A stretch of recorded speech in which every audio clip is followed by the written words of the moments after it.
진실로 말해서. 네, 오늘은 서울고등법원에서 무죄 판결을 받은 김진태 의원에 대해서 얘기를 한번 해보겠습니다. 서초동 감식반장 김프로.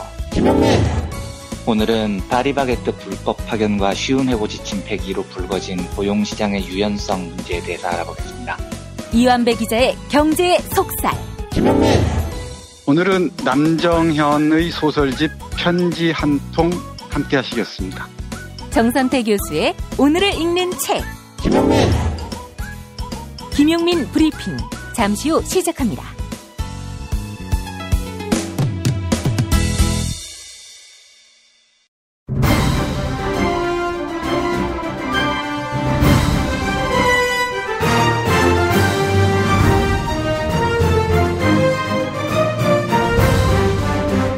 김용민 브리핑.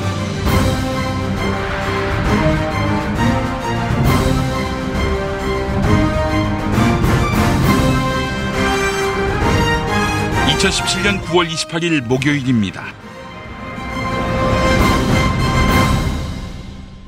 종북 척결이면 그 어떤 국기문란 범죄도 용서가 된다는 인식. 이 인식의 바닥을 파고들면 이게 나옵니다. 이 나라는 우리 것이다. 그렇지요. 이들에게 공직은 봉사하는 자리가 아닙니다. 공직자는 국민의 공복? 이런 것도 아닙니다. 재벌 회장의 자식들이 온갖 부와 명예를 땀 한 방울 안 흘리고 아버지 또는 어머니에게 넘겨받듯 국가 권력은 쭉 우리가 가져야 정상이다. 이런 논리입니다. 누군가는 이것을 권력 의지로 미화하던데요. 국민에게 잘못하면 얼마든지 버림받을 수 있다는 경각심이 결핍돼 있는 상태입니다. 국민이 두렵지 않은 것이지요. 그러니까 막 나가는 겁니다. 혼내야 합니다. 지방선거, 총선, 대선, 연거푸 3번의 중요 선거가 우리를 기다리고 있지요. 제대로 무릎을 꿇려 국민 위에 군림하는 권력이란 없음을 보여주어야 합니다. 그렇지 않고 적당히 용서하면 그들에게 잘못된 시그널을 주는 것입니다. 늘 말했지요, 제가. 촛불혁명은 나쁜 정치를 제대로 심판할 때까지 끝난 게 아니라고요. 네, 오늘은 특별한 시간 준비했습니다. 한반도 동북아 정세 전문가 김홍걸 더불어민주당 국민통합위원장과의 인터뷰 준비되어 있는데요. 정선태 교수의 오늘을 읽는 책이 끝난 후에 만나겠습니다. 그래서 오늘은 뉴스 듣기 능력 평가와 문통방통 하루 쉽니다. 여러분의 많은 양해 바랍니다. 김보영 아나운서 만날 시간입니다.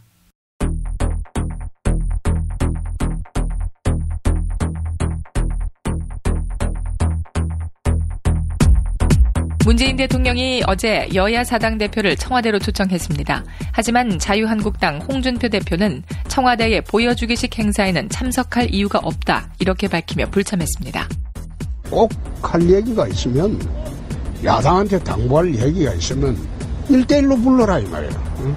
불러가지고 조차이라도 좋고 만차이라도 좋고. 문재인 대통령과 사당 대표는 각종 국정 현안을 논의했는데요.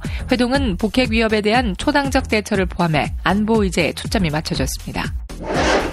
박근혜 전 대통령의 구속기한은 다음 달 16일까지로 검찰은 추가 구속영장 발부를 요청한 상태인데요. 박근혜 전 대통령 측이 최근 정기검진을 받았던 병원에 진료기록 사본을 요청했습니다.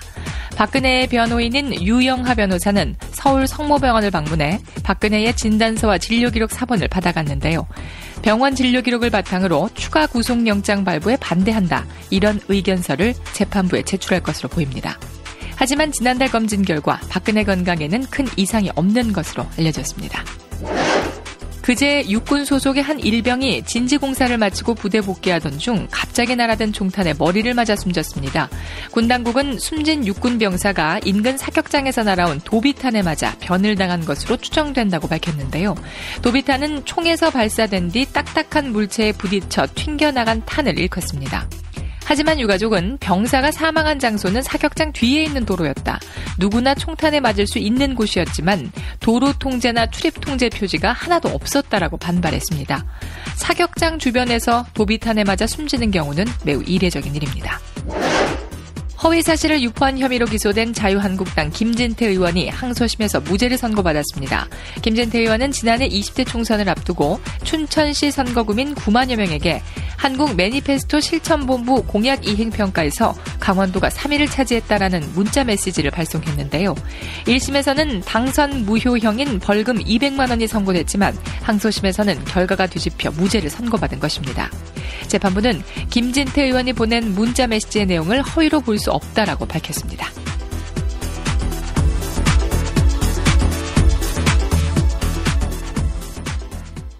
나는 행복한 공익제보자입니다. 부실한 혈액관리 실태를 제보한 공익제보자의 말입니다. 태어나자마자 질병에 감염된 아기는 이 제보로 수혈로 인한 감염이 밝혀져 손해배상을 받았습니다. 공익제보를 한 뒤 하나같이 고소와 소송이 이어지고 있지만 자신의 용기로 세상이 바뀌는 것을 목격하며 보람과 행복을 느낀다는 공익제보자의 말은 우리의 가슴을 울립니다. 수많은 생명을 지켜낸 공익제보자를 이제는 우리가 지켜내야 할 때입니다. 아름다운 재단의 어쩌다 슈퍼맨 캠페인에 함께 해주세요. 어디선가 나타나서 생명을 구하고 정의를 지키는 영웅, 슈퍼맨. 우리 주변에도 많은 슈퍼맨이 있습니다. 바로 공익제보자입니다. 어쩌다 슈퍼맨이 되어야만 했던 그들에게 세상은 따뜻하지 않았습니다. 수많은 생명을 살린 2명의 간호조무사는 권고사직을 당했고 장애인의 인권을 위해 싸운 선생님은 결국 사직했습니다. 어려움을 감내하고 있는 슈퍼맨들에게 이제 우리가 감사를 전해야 할 때입니다. 시민사회 지지 캠페인 어쩌다 슈퍼맨에 함께해주세요. 아름다운 재단. 쇼인 침대 추석 명절 할인 이벤트 지금 바로 확인하세요. 쇼인 침대가 고민을 들어준다고? 편안한 저자리의 친구 쇼인 침대. 그렇게 편안하니? 업계 최초 2주 체험 정책으로 유명한 쇼인 침대. 더 편한 천연 통가죽 면피 소파도 출시하였습니다. 전시 체험장으로 오세요. 더 많은 혜택이 기다립니다. 어디에 있다고? 딴지마켓에 있네.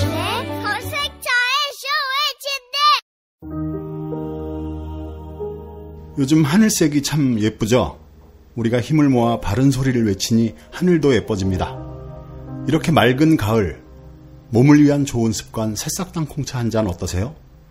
추석 선물에도 부담 없는 새싹당 콩차 티백 2+1은 계속됩니다. 이제 인터넷에서 전창걸의 새싹당 콩차를 검색하세요.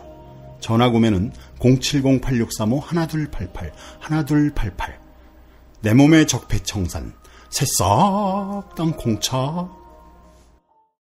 반지 벤지 반지 벤지 벤지 벤지 벤지 빠빤지 빠빤지 반지 벤지 반지 벤지 반지 벤지. 오빠 나랑 무슨 게임 할 거예요? 벤지 벤지 빠빤지 빤빤지. 오빠는 마법사 업데이트. 서초동 감식반장 김프로.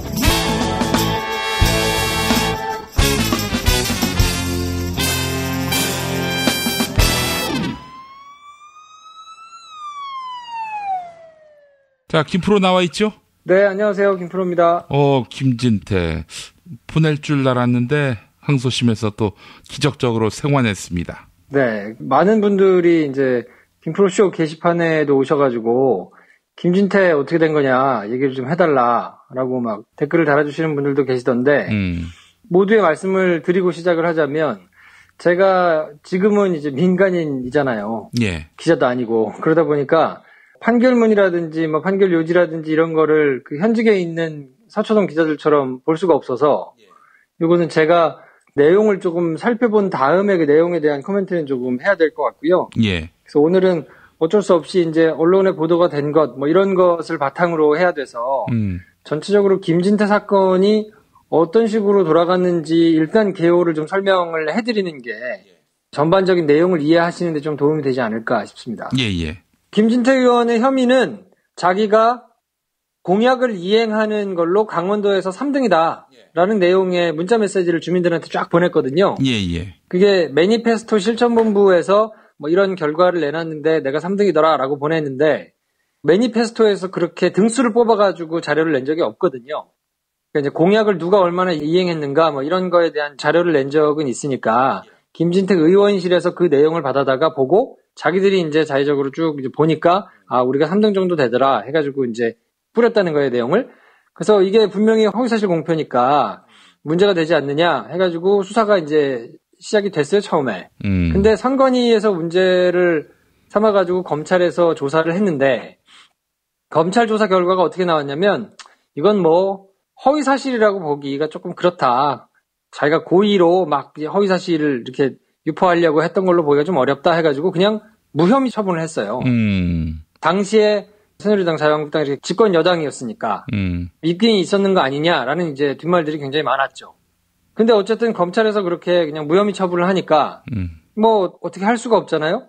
그러니까 선관위가 보고는 아니다, 이거는 문제가 있다 해가지고 서울 고등법원에다가 이거는 문제가 있습니다. 법원에서 이게 문제가 있는지를 좀 봐주십시오라고 재정 신청을 했단 말이에요. 재정 신청이라는 게 이제 일종의 불복 절차인데, 그렇죠. 검찰이 결론을 냈는데 그 결과가 말이 안 된다 하면 그거에 대해서 재정 신청을 할 수 있는데, 그래서 서울 고등법원이 그걸 받아다가 쭉 내용을 봤어요. 그랬더니 이거는 무혐의 처분을 하는 게 좀 말이 안 되는 것 같다 해서 그 재정 신청을 받아들였어요. 그래서 이거는 그냥 재판에 넘기십시오. 검찰에서는 무혐의라고 처분을 했지만 이거는 말이 안 되니까 재판을 받아봐야 되겠소. 그래서 1심을 쭉 해서 국민참여재판을 했는데 벌금 200만 원 형이 나왔어요. 예. 근데 이번 2심 재판에서 어떻게 나온 거냐면 재정 신청을 받아줬던 서울고등법원이 이제 서울고등법원에서 물론 재판부는 달랐겠지만 서울고등법원이 그거를 쭉 1심에서 넘어온 거를 판단을 해보니까 맨 처음에 검찰이 무혐의 했던 거하고 똑같은 취지로 이거는 무죄다라고 무죄를 선고한 거거든요. 그러니까 큰 틀에서 보면 약간 모양새가 좀 이상하죠. 그렇죠. 검찰이 무혐의를 했는데 이게 문제가 있습니다 해서 선관위가 굳이 이거를 갖다가 서울고등법원에다가 다시 좀 판단해 주세요. 이상하거든요. 했더니 서울고법이 보고 이건 문제가 있네요. 이건 재판을 합시다 해서 1심에서 유죄가 났는데 그게 항소심에 올라가서는 맨 처음에 검찰이 했던 거하고 똑같은 취지로 무죄가 났으니까. 글쎄 말입니다. 이건 무슨 장난하는 것도 아니고. 그 법원이 그거 문제 있으니까 기소해 이래놓고는 재판장에 가져와서 이거 무죄야 라고 하는 꼴이 아닙니까 이게. 그러니까요. 검찰이 처음에 재정 신청을 받아준 것 자체가 잘못됐다는 이야기니까 예. 이게 어떻게 해서 이런 판단이 나왔을까 싶은 생각이 조금 들기는 하는데 예.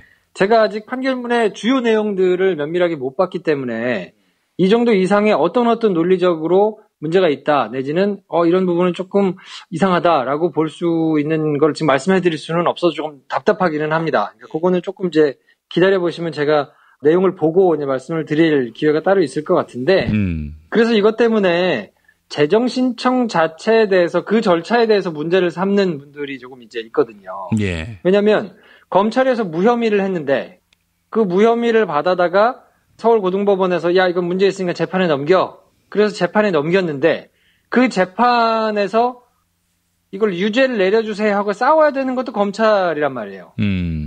그러니까 자기들이 무혐의한 사건을 법원이 아니야 이건 유죄로 볼 여지가 있으니까 재판을 해보자. 그래서 가져갔는데 그 유죄를 받기 위해서 애쓰는 것도 검찰이어야 되니까 이거가 좀 이상하지 않냐. 재정 신청이 받아들여졌다는 것 자체도 굉장히 창피한 일인데 그러면 자기들이 틀렸다는 거를 적극적으로 나서서 입증을 해야 된다는 얘기니까 그것도 조금 모양새가 좀 이상하지 않느냐라는 이제 문제 제기가 막 생기거든요. 예. 근데 그 자체로는 일면 일리가 있죠. 왜냐하면 검찰 조직 입장에서 보면 그렇게 해가지고 무혐의했던 게 뒤집어져가지고 실형이 나오고 의원직을 상실할 수 있는 중형이 나오고 한다 그러면 그럼 검찰이 아주 바보 되는 거니까 그 밑에서 이제 공소유지를 하는 사람들이 적극적으로 나서기가 굉장히 어려울 거다. 그래서 실제로 이번 재판에서도 검찰이 구형 얼마 하겠느냐 물어봤더니 재판부가 알아서 판단해 주십시오. 그리고 어떤 이유로 진행을 하겠느냐라고 물어봤더니 1심에서 했던 거하고 비슷합니다라는 취지로 이제 얘기를 했다는. 그래서 적극적으로 나서가지고 유죄를 받아내려고 노력하지 않았다라는 이제 이야기들도 일부에서 나오고 있으니까 전체적으로 보면 약간 어딘가 모르게 조금 이상한 모양새의 판결이 나온 거는 사실입니다. 우리 김 프로의 능력이 빛나는 질문을 하나 던지겠습니다. 3심 가서 엎어질 수 있다고 보세요? 글쎄요. 근데 3심은 이제 사실심이 아니거든요. 예. 그 말은 무슨 말이냐면 더 이상 증거관계를 놓고 다툴 수가 없다는 얘기예요. 그래서 이 사람한테 적용된 공직선거법 자체가 문제가 있느냐, 아니면 법 적용이 잘 됐느냐. 그러니까 이를테면 뭐 김진태한테 공직선거법을 적용한 것이 문제가 없었느냐, 뭐 이런 건데 법률심이기 때문에 뭐 사실상 이제 1심에서 무죄가 났다가 2심에서 유죄로 뒤집힌 거와는 전혀 다른 형국이라서 좀 쉽지 않게는 됐죠, 솔직히. 그래서 이 내용이 내용상 명백하게 조금 문제가 있고 사실관계를 다퉈야 될 만한 사정 변경이 크게 있지 않는 이상은 2심에서 내려진 판결이 뭐 번복되지 않는 경우가 많아서 제가 보기에는 김진태 의원 입장에서 되게 크게 한숨을 돌린 게 아닌가 싶은 생각은 조금 드는데요. 그래서 어쨌든 내용을 논리적으로 조금 문제가 있는 건지, 물론 이제 3심에서 다퉈가지고 문제가 있다고 파기환송이 돼서 내려오는 경우도 있기는 하거든요. 그게 이제 대표적으로 KTX 여승무원들 1심, 2심 이겼고요. YTN 노동자들 1심, 2심 이겼고요. 이 3심 가서 엎어진 거 아닙니까? 양승태 때문에. 존나 야마돌았어요, 그때 진짜. 네, 그래서 아무튼 3심에서 뒤집어져서 내려올 가능성도 뭐 없지는 않습니다만, 지금 이 사건 자체만 놓고 보면 전체적으로 모양새가 조금은 이상한 게 맞기 때문에 이게 도대체 무슨 영문인가 궁금하실 분들도 많을 테고, 오늘 내일 정도 사이에는 계속 이것과 관련해가지고 좀 면밀하게 살펴보고 분석 기사를 내는 사람들이 좀 있지 않겠나 싶은 생각에 저도 조금 기다리고 있습니다. 그걸 보면은 3심 가서 엎어질 수도 있겠다라는 생각이 들 수도 있는 겁니까? 일단 내용을 좀 봐야죠. 내용을 봐야 될 것 같아요. 지금은 이제 내용을 전혀 못 본 상태니까 이것만 놓고는 제가 그냥 뭐 사실 50대 50 확률 아닙니까? 뭐 그러니까 얘기를 하는 게, 그리고 나중에 가가지고 뭐 기억을 못 하시는 분들도 많을 수 있지만 내용을 전혀 모르는 상태에서 얘기하는 게 뭐 의미가 없으니까 지금 굳이 뭐 말씀을 드리는 것보다는 좀 내용을 살펴보고 나서 말씀을 드리는 게 좀 낫지 않나. 뭐 저는 그런 이제 일말의 양심을 가지고 있거든요. 김용민 씨와 다르게. 어때? 김진태를 봐주려던 기류가 있었어요? 지난 정부 때? 뭐 아무래도 없다고는 못하겠죠. 명확한 물증이 있어가지고 제가 뭐 그것을 주장할 수 있는 거는 아닌데, 전반적인 기류가 그때 당시에 여권에서 열심히 나름대로 목소리를 내던 의원이었고, 그때 당시에 이제 뭐 황교안 당신 총리니까 법무부 장관 총리를 거치면서 여권에게 불리한 기사는 뭐 적극적으로 막았었거든요. 그래서 법무부 자체에도 선거법을 적용하지 말아라부터 시작해서 구속하지 말아라 이렇게 했던 전력이 한두 개가 아니잖아요. 당장 댓글 사건 때도 내부에서 굉장한 그것 때문에 충돌이 있었고, 또 그 뒤에 뭐 세월호 수사와 관련해서도 뭐 123 정장한테 구속하지 말아라, 업무상 과실치사 적용하지 말아라, 그걸 가지고 또 한판 대판 붙기도 했었고 했기 때문에 뭐 역시 이 사건과 관련해서도 전혀 아무런 터치를 안 하고 검찰이 그냥 혼자 독자적인 판단으로 수사를 했을 거라고 보는 거는 글쎄요, 뭐 상식적이지는 않은 것 같아요. 참 참담하네요. 예, 김진태가 한동안 굉장히 조용했지 않습니까? 상황이 심각하니까요. 그리고 홍준표 대표가 대선 경선 때 재정 신청당한 거, 뭐 지금의 그 사건을 말하는 건데, 그거 쉽지 않아요. 이렇게 또 얘기했던 기억도 나고 말이죠. 그 자기들 내부적으로는 굉장히 쉽지 않고 어렵다는 거를 다들 알고 있기 때문에 김진태 의원 자체도 굉장히 얼굴이 해맑잖아요. 본인도 이 정도가 결과가 나올 거라고는 글쎄요, 상상했을까요? 뭐 하여튼 본인 입장에서는 굉장히 한숨 크게 돌린 상황인데, 이게 3심에서도 그대로 유지가 될지 저는 개인적으로는 좀 부자연스럽다고 봅니다. 그래서 3심에서는 결과가 다시 파기환송돼서 좀 뒤집어지는 게 맞지 않나 하는 생각이 개인적으로는 가지고 있습니다만. 입장이 이 방송 중에 바뀌었네요? 우리 김 프로가? 개인적인 입장은 그래요. 제가 1심에서도 늘상 말씀을 드렸지만 간단치 않다. 그리고 내용 자체가 재정 신청을 통해 가지고 검찰이 무혐의한 것이 올라가서 유죄가 나왔던 거기 때문에 전반적인 틀에서 보면 그게 유지가 되는 게 상식적이라고 봐야죠. 근데 이게 그 정반대의 논리로 뒤집어진 거기 때문에 근데 이제 그 포인트를 어떻게 잡아가지고 어떻게 썼는지 그거를 이제 못 본 상태에서 제가 단언할 수는 없지만 제 개인적으로는 이게 좀 이상합니다. 좀 개인적으로는 뒤집어졌으면 하는 바람이 있어요. 그래요. 김프로가 개인적으로 보기엔 파기환송될 가능성이 높다. 파기환송이 안 되면 나의 직을 걸겠다. 나의 모든 명성과 자존심을 걸겠다. 이런 얘기를 했습니다. 야, 역시 이런 얘기를 들을 때마다 법보다는 주먹이 가깝다는 이런 옛 성인들의 이 문구가 떠오릅니다. 예, 그래요. 법보다 더 중요한 거는 깔고 뭉갰을 때. 내가 만약에 엉덩이로 우리 김프로 배를 깔고 뭉갰다. 못 일어나. 절대로. 예. 자, 김프로 오늘 말씀 잘 들었습니다. 네, 내일 뵙겠습니다. 생활인을 위한 꿀팁. 집 두 채에 월 10,000원 화재보험 카페. 화재 배상, 심지어 도난 피해까지. 여기에 더해 가전제품 고장 수리비까지. 우와, 우리 집 말고 부모님 집까지 두 집에 월 10,000원이라고요? 식당, 노래방, 임용실 같은 상가와 숙박업소, 사무실, 공장, 창고, 목조주택까지 모든 업종의 화재보험과 배상 책임보험도 상담해드립니다.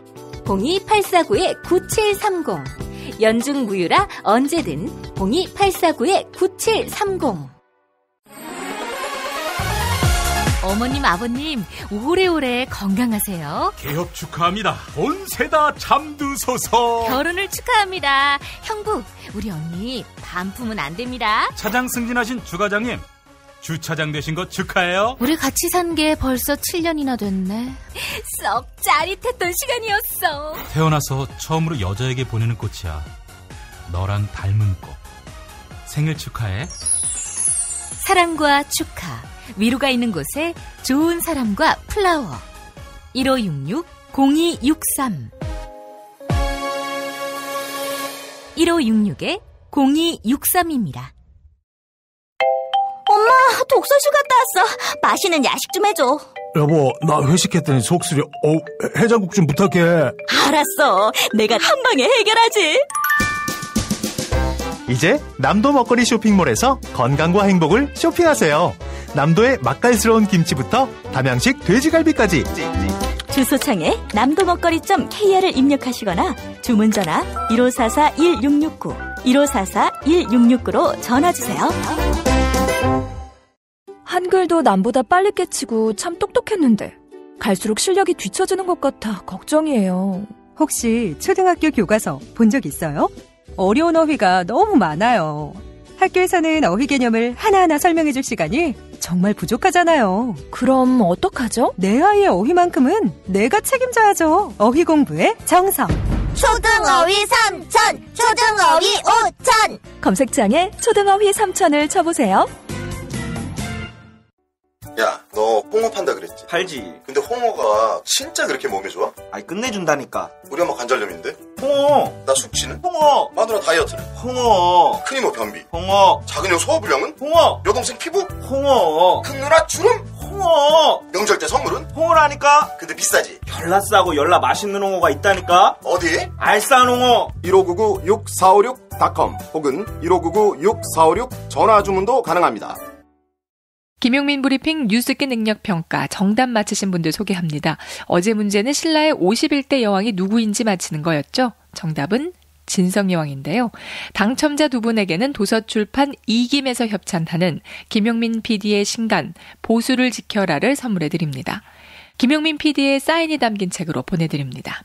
다른 당첨자에게는 술친굼 한 박스를 선물해드립니다. 금요일 정답자 가운데 한 분에게는 남도 먹거리에서 협찬하는 식품꾸러미 상품 선물해드립니다. 인터넷 주소창에 남도먹거리.kr을 입력해주세요. 금요일 정답자 가운데 다른 한 분에게는 골반 보정 속옷 바디로직 리포머 팬츠 보내드립니다. 금요일 정답자 가운데 다른 한 분에게는 머문빌리지 이용권 격주로 선물해드립니다. 총 3,000평의 대지와 건물 2동 오직 한 팀에게만 서비스하는데요. 여러분의 성원에 힘입어 일요일과 평일에 가격을 대폭 낮춘 머문빌리지 할인 행사를 진행하고 있습니다. 포털 사이트에서 머문빌리지를 검색해주세요. 정답자 블랙스미스님, 매일같이 너무 재미있고 유익한 방송 잘 듣고 있습니다. 감사합니다. JHDE님, 적폐당의 지지율이 오르고 있습니다. 정부의 전폭적인 지지를 보냅시다. 정의롭고 깨끗한 대한민국 화이팅! 문통방통 끝말잇기 당첨자께는 별을 따다 구운 과자 롤카스테라 드립니다. 주문 전화 033-646-2668, 인터넷 주문 bakingfarmer.co.kr입니다. 어제 문통방통 끝말잇기 시작 글자 맵다의 다였는데요. 당첨자 타짜 831님. 끝말잇기는 다음 총선. 다음 총선 이후에는 적폐 세력들 더 이상 안 봤으면 좋겠습니다. 김용민 브리핑 뉴스기 능력 평가. 오늘도 많은 참여 바랍니다.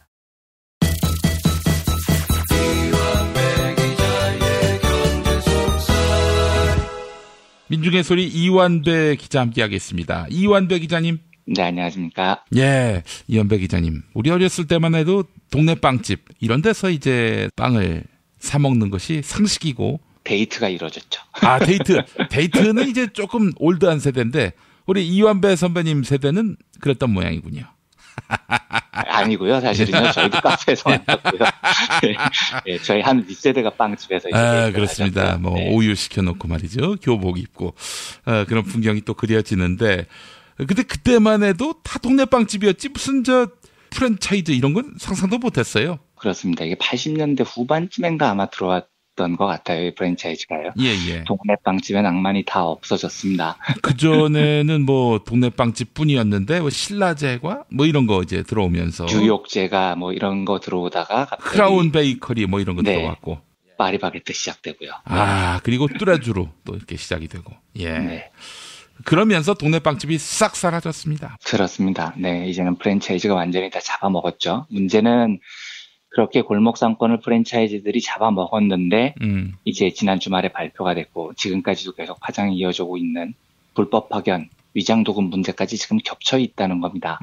그래서 이제 오늘은 이 문제에 대해서 좀 상세히 알아보려고 하는데요. 저희 미리 좀 청취자분들께 양해를 몇 가지 드리고 싶은 게 있습니다. 예. 이 문제가 조금 어렵습니다. 그리고 말씀드리는 시간이 좀 길어집니다. 예. 그리고 무엇보다도 현저하게 재미가 없습니다. 그래서 방송을 진짜 들어보시면 아시겠지만 공부를 하는 느낌이 드실 수도 있어요. 그래서 좀 죄송스럽습니다. 그래서 일단 그 방송이 되게 긴 내용이라서 오늘 하루는 조금 어렵고요. 내용을 쪼개서 오늘 내일 2번을 하려고 합니다. 그런데 오늘은 마침 박근혜 정부의 쉬운 해고를 목표로 한 양대 지침도 폐기가 돼서 그게 겹쳐 있어서요. 고용시장의 유연성이라는 것을 어떻게 받아들여야 되는지를 먼저 살펴보려고 합니다. 이 문제가 바로 불법 파견, 위장도급, 쉬운 해고 이런 문제들의 본질이 다 걸려 있습니다. 그리고 파리바게뜨의 구체적인 문제는 내일 다뤄보려고 하는데요.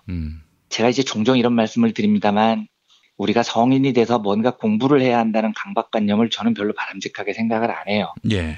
먹고 살기도 바빠 죽겠는데 뭘 공부씩이나 해야 됩니까? 자기 개발해야 되고요.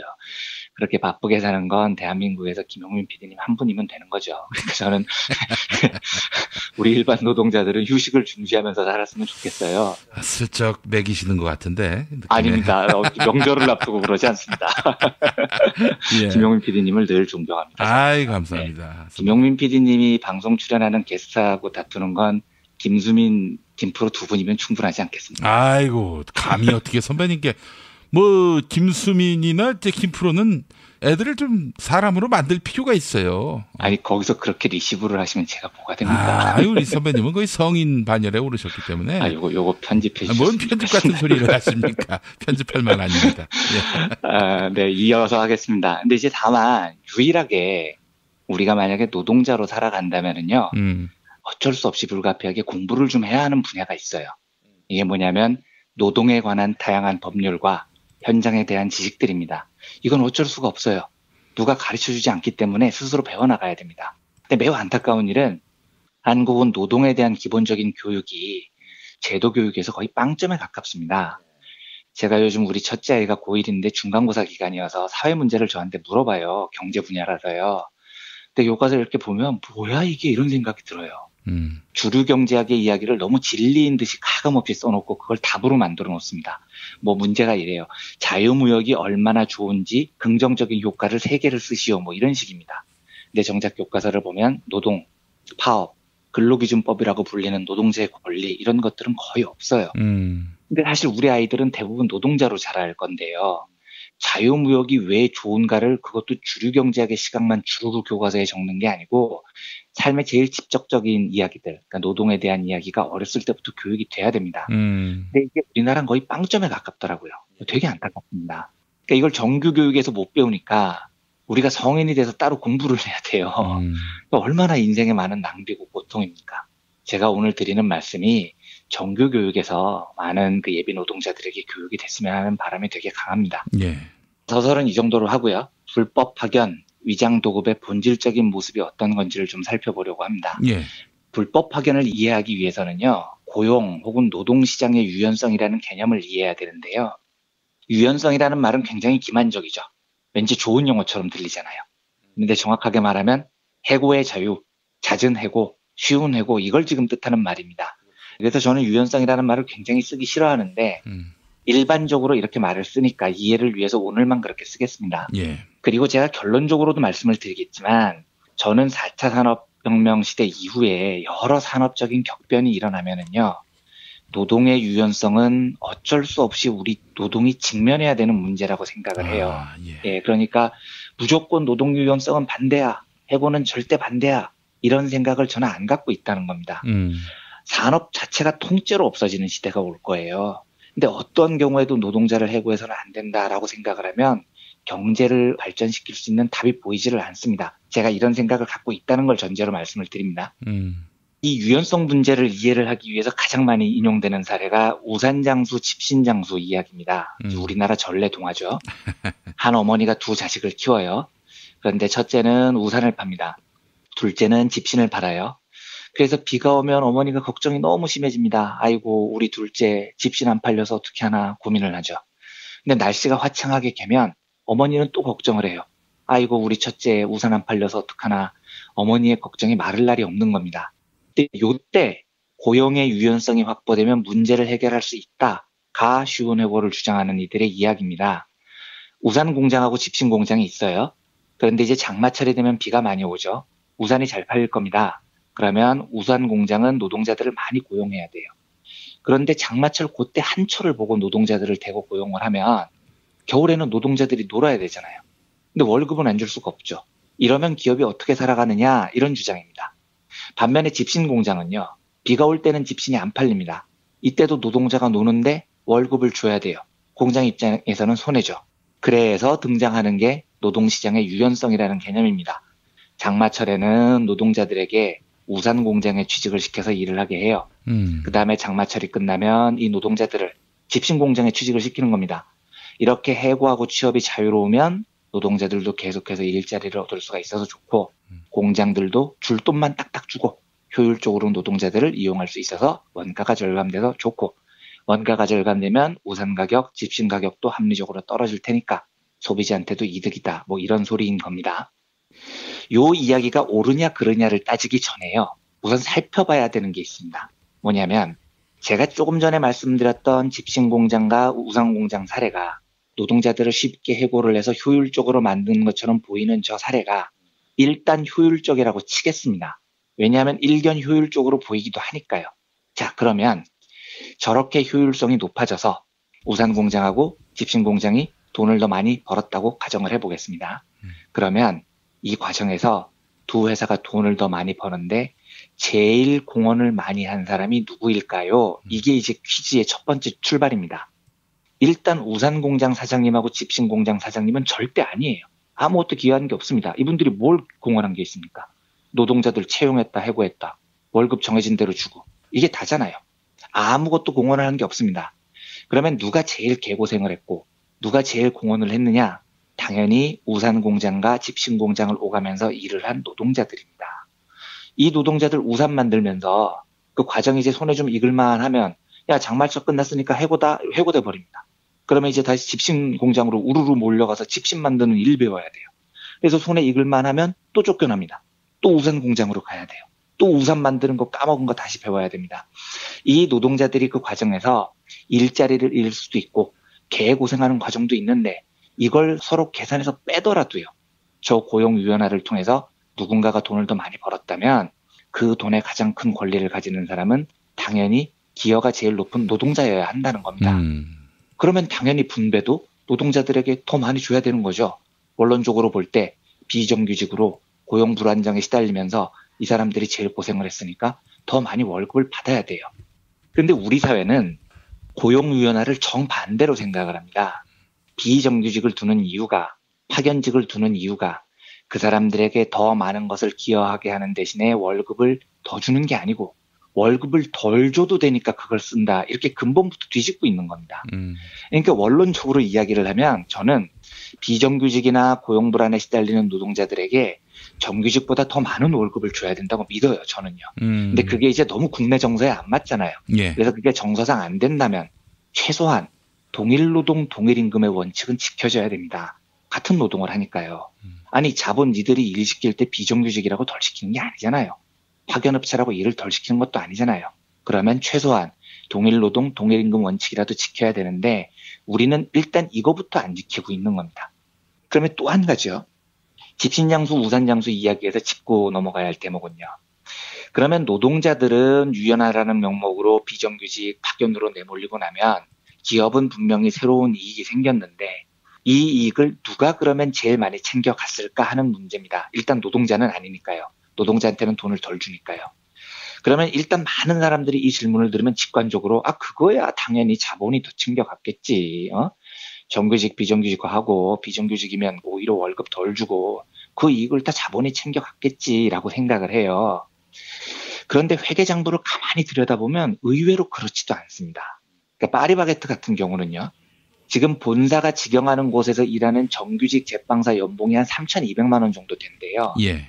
그런데 지금 이번에 불법 파견으로 결론이 난 도급업체들이 고용하는 제빵사들의 연봉이 한 2,800 정도 된답니다. 그러면 한 400 정도 차이가 나죠. 만약에 5,000명이 넘는 제빵사들을 다 정규직으로 전환을 했어요. 그러면 파리바게뜨가 얼마 정도 돈을 더 내야 되냐면 2,800을 3,200으로 맞춰줘야 됩니다. 제가 보기엔 실제로 맞춰줄 것 같지는 않아요. 그런데 맞춰준다고 가정을 해보겠습니다. 예. 그러면 1인당 400만 원을 더 주는 겁니다. 5,000명입니다. 계산을 해보면 200억밖에 안 돼요. 근데 얘네 1년 순영업이익이 600억입니다. 충분히 될 수 있는 수준이라는 겁니다. 그러니까 망한다 하는 이야기는 다 헛소리예요. 근데 계산을 조금 더 정밀하게 해보겠습니다. 어떤 분들은 이렇게 반발을 해요. 아니, 회사가 노동자들을 고용을 할 때 들어가는 돈이 월급뿐인 줄 아냐. 4대 보험도 내야 되고 국민연금도 내야 되고 이런 거 다 있잖냐. 이렇게 말씀들을 하세요. 네, 맞습니다. 그런데 저 노동자들을 도급으로 몰아낸 뒤에 파리바게뜨가 그 도급업체한테 사용료를 지불을 합니다. 야, 우리가 주는 돈으로 노동자들 월급도 주고 경비도 쓰시고 뭐 이렇게 다 회사 운영하세요 하고 도급업체들한테 돈을 지불을 하는 겁니다. 그러면 그 도급업체가 도급업체 노동자들에게 4대 보험, 국민연금 이런 거 안 주나요? 당연히 줍니다. 그러면 파리바게뜨가 도급업체한테 주는 사용료에는 그게 이미 다 포함이 되는 겁니다.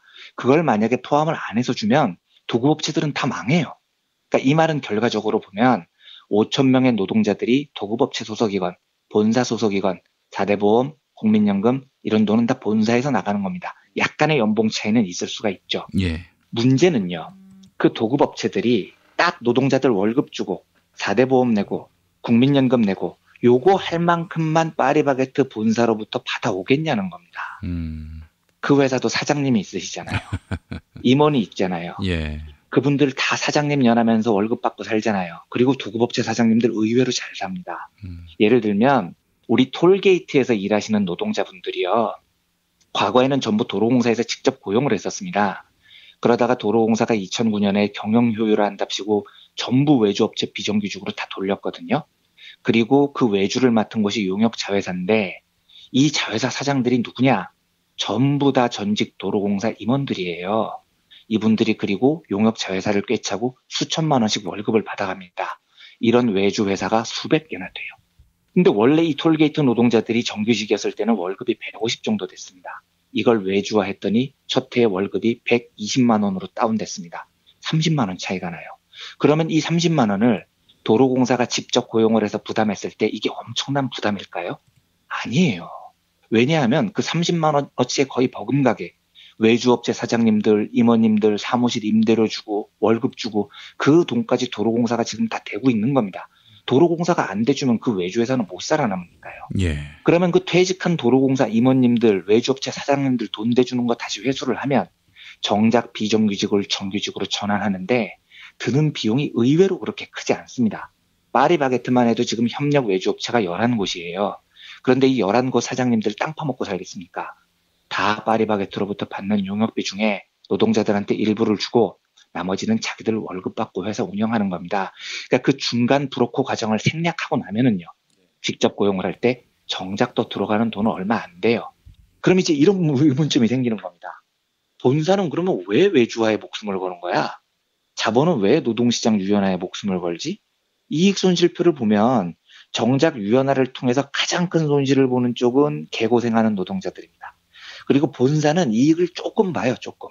그리고 제일 큰 이익을 보는 쪽은 의외로 브로커 역할을 하는 외주업체들이에요. 그러면 본사 입장에서는 별로 큰 이익도 아닌데 사회적 지탄을 받으면서까지 이 일을 하는 이유가 뭘까요? 여기에 문제의 본질이 있습니다. 그 이유는 바로 뭐냐면요. 돈 문제가 아니에요. 노동을 통제하고 압살하기 위해서 지금 이 일을 하고 있는 겁니다. 예를 들어보겠습니다. 구미 지역에 아사히글라스라는 회사가 있습니다. 이 문제는 제가 따로 한번 소개를 해드리고 싶을 정도입니다. 진짜 문제가 심각해요. 근데 이 아사히글라스는 구미 지역에 있기 때문에 아마 김수민 평론가께서 진짜 제일 잘 아실 거예요. 그런데 여기도 최근에 고용노동부가 2년 만에 이 회사도 불법 파견했다 인정하고 파견 노동자 178명 불법 파견하지 말고 직접 고용하라 하고 지시를 했습니다. 이번 주에요. 근데 여기가 이 불법 파견 문제가 어떻게 불거지기 시작했냐면 여기도 다 도급 하청으로 지금 노동자들을 고용을 하고 있었는데 2015년 5월에 하청업체 중에 GTS라는 곳이 있었습니다. 아사히글라스 이 집 하청을 맡은 업체죠. 그런데 이 하청업체 소속 노동자들이 노동조합을 결성을 했어요. 우리나라 헌법에 보장된 노동 3권입니다.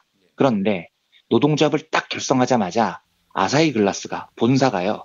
바로 도급 계약을 해지해버리는 겁니다. 아사히글라스는 그럴 권력이 없어요. 왜냐하면 자기 회사 노동자들이 아니지 않습니까? 하청업체 노동자들이 노동조합을 결성하건 말건 지들하고 뭔 상관이 있어요. 그런데도 바로 도급 계약을 취소해버림으로써 그 노동자들이 노조에 가입하는 걸 원천적으로 차단을 해버리는 겁니다. 얘네들이 진짜로 하고 싶은 건 이겁니다. 고용 유연성의 본질은 노동자들이 노동조합을 결성하고 노동자들의 기본권을 주장을 하는 것을 원천적으로 차단하기 위해서 지금 이 짓을 하고 있다는 겁니다. 실제로 무슨 어마무시한 경제적 이익을 목적으로 한 게 아니라는 거죠. 그냥 노동자들이 노동자의 권리를 주장하는 꼴이 보기 싫고요. 그리고 노동자들을 압살하라는 철학을 위해서 이 짓을 합니다. 그래서 다 외주를 주고 노동자들이 단결할 기미만 보이면 하청 우리 안 줍니다. 이렇게 바꿔버리죠. 또 한 가지 산재가 나도 책임지기 싫은 거예요. 노동자가 부상을 입거나 죽으면 우리 책임 아니고 도급 책임이다. 이렇게 말을 지금 하고 싶은 겁니다. 그러니까 제가 처음에도 말씀드렸지만 저는 앞으로 경제가 더 고도화되고 산업이 더 활발히 교체가 되면 우리 노동계가 고용 유연화라는 문제는 결국은 직면을 하게 될 거라고 봐요. 그런데 이 문제를 풀기 위해서 즉 고용 유연화가 가능하려면은요. 한 사회가 갖고 있는 노동에 대한 철학이 바로 서야 됩니다. 그렇죠.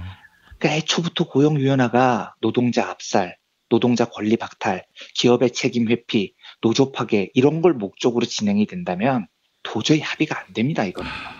이건 노동자들 니들 나가 죽어를 전제로 하는데 이게 어떻게 합의가 되겠어요.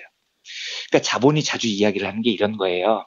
야, 독일도 노사정 대타협으로 고용 유연성이 높아져서 경제가 지금 성장하고 일자리가 늘고 있지 않느냐 이 이야기를 하는데 진짜 웃기는 소리입니다. 독일은요. 총리가 공기업 파업 노동자들이 파업을 끝나고 났을 때 노조를 찾아가요. 그래서 너희가 자랑스럽다. 노조가 잘 싸워줬다. 이렇게 격려를 하는 나라입니다. 물론 이런 나라에서도 고용 유연성에 대한 사회적인 합의가 있을 때 진통이 있었죠. 노조에서는 당연히 반대했습니다. 하지만 궁극적으로 그 합의가 될 수 있었던 건 그 나라는요. 고용 유연성 확보의 목적이 노동자 압살이 아니에요. 산업구조가 앞으로 눈부시게 빨라질 텐데 집신장소, 우산장소 개념의 도입이 필요한 것 같은데 그렇다면 노동자님들께서 해고를 좀 쉽게 하는 걸 받아들여 주십시오. 그 대신 사회와 자본은 최대한 노동자들의 삶을 보듬어 주겠습니다. 이런 정서가 있으니까 이런 대타협이 가능한 겁니다. 근데 우리는 전제 자체가 달라요. 자본이 고용 유연성을 주장하는 이유 자체가 노동자들의 사망을 목적으로 합니다. 그리고 그걸 반대하는 게 노동계의 탐욕이라고 억지 주장을 해요. 웃기는 소리입니다. 해고되면 죽는 세상을 만들어 놓고 자 독일처럼 타협합시다요. 여러분들은 빨리빨리 해고되시고요. 그리고 나가 뒤지세요. 아니 이렇게 주장하는 쪽하고 어떻게 타협이 되겠냐는 겁니다. 그러니까 제가 분명히 말씀드리지만 저는 노사정 대타협이 언젠가는 필요하다고 보는 쪽이에요. 고용 유연성 문제에 대해서도 언젠가는 우리 노동자들이 조금의 희생을 감수하고라도 받아들여야 될 때가 올 수도 있습니다. 산업이 눈 터지는 속도로 바뀌는데 평생 한 직장에서 노동자가 고용돼 있어야 한다라고 주장하는 게 미래 경제의 모습을 보면 약간 적합하지 않는 대목이 있습니다. 그러면 경제가 버틸 수 없기도 해요. 그리고 그 시기가 제 느낌상 얼마 남지 않은 것도 사실입니다. 그런데요. 노조가 양보를 감수하고라도 이 문제에 타협에 나서야 한다면 전제가 분명히 있어야 됩니다. 고용 유연성 아젠다가 노조를 박살내고 노동자들을 다 나가 뒤지도록 하는 걸 전제로 해서는 안 된다는 거예요. 지금 우리 사회에서 이 문제에 대해서 노사정 사회적 대타협이 일어날 수 없는 이유는 저는 100% 확신합니다. 그 책임은요. 자본에게 있습니다. 전적으로 니들 책임입니다. 네. 우리가 정말 한국 경제를 위해서 고용 유연성 문제를 논의해야 된다면 집신 공장에서 일을 하다가 우산 공장에서 일을 해야 하는 그리고 그 과정에서 직업을 잃을 수도 있는 그 고통을 겪어야 하는 노동자들에 대한 사회적 대책 마련에 자본이 먼저 진지하게 고민을 해야 돼요. 만약에 자본이 진심으로 그 문제에 대해서 변한다면 저도 노동계를 설득하는 데 나설 용의가 있습니다. 하지만 지금은 절대 안 됩니다. 절대 못해요. 저는 오히려 노동자들하고 함께 더 거칠게 싸울 겁니다. 왜냐? 해고되면 나가 죽는 사회를 만들어 놓고 법인세 3% 올리자면 죽는 소리하고 실업수당 높이자면 포퓰리즘이라고 지랄하는 놈들하고 어떻게 협상 테이블에 앉을 수가 있겠습니까? 예. 그러니까 노사정 대타협 같은 헛소리 하기 전에 한국 재벌들은 지금까지 꿀 빨아서 금고에 처박아둔 600조 원이요.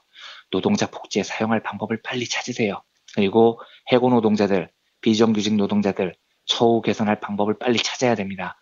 그 진정성이 믿어지고 우산 공장에서 집신 공장으로 옮겨지는 과정에 해고되는 기간이 있어도 노동자들의 생존이 보장되는 그 사회가 와야 우리도 비로소 고용 유연화에 대한 진지한 논의를 시작할 수 있는 겁니다. 오늘 되게 많이 지루하셨을 텐데요. 이게 좀 공부를 해야 되는 대목이어서 그렇습니다. 아닙니다. 예, 좀 죄송스럽고요.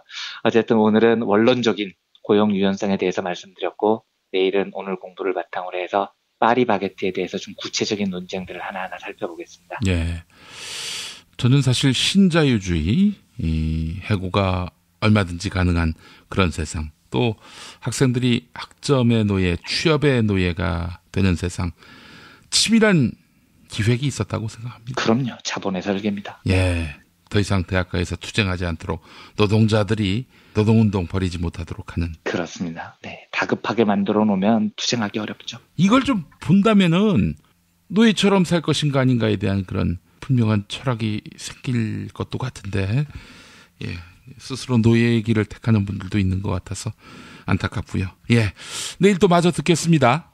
네, 감사합니다.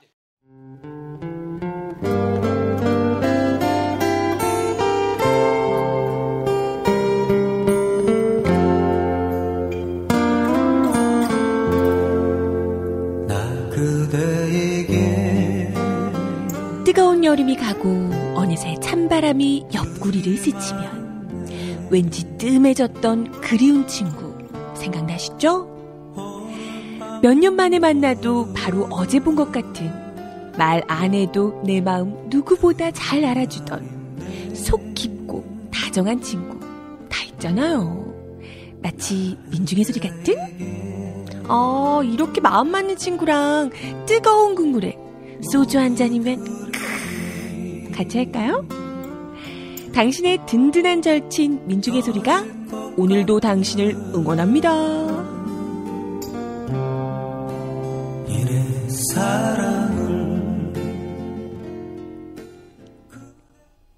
민중의 소리 후원 전화 1661-0451 1661-0451 민중의 소리. 진실은 반드시 밝혀진다고. 무엇이 진실입니까? 대통령이라고 하는 지위를 진실을 밝히지 않는 데에 역이용해서.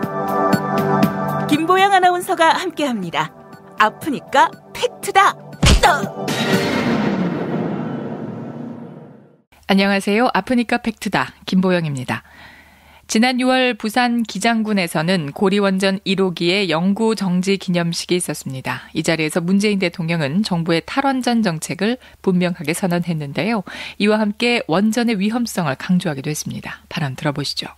후쿠시마 원전 사고로 2016년 3월 현재 총 1,368명이 사망했고, 하지만 원자력계와 일부 언론은 문재인 대통령이 말한 수치에는 오류가 있다라고 비판하고 나섰습니다.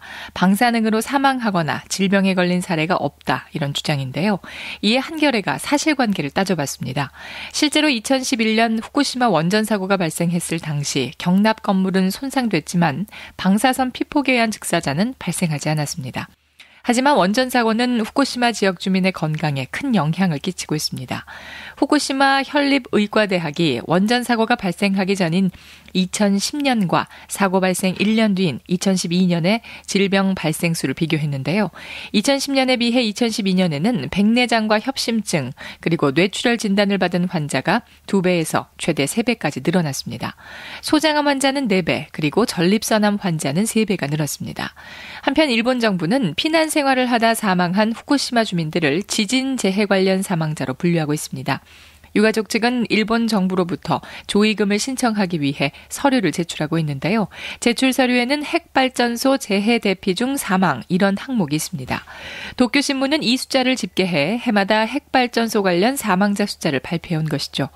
문재인 대통령이 언급한 1380명은 도쿄신문이 지난 2015년 발표한 사망자 숫자였습니다. 원전 사고가 발생한 지 6년이 지났지만 3만 5천 명의 후쿠시마 주민들은 여전히 피난 생활을 하고 있습니다. 지금까지 아프니까 팩트다였습니다. 골반 잡자 바로 잡자 바디로직, 허리 통증 바로 잡자 바디로직, 몸매 교정 바로 잡자 바디로직, 자세가 좋아지는 골반 교정 타이즈 바디로직. 검색창에 골반 교정 바디로직.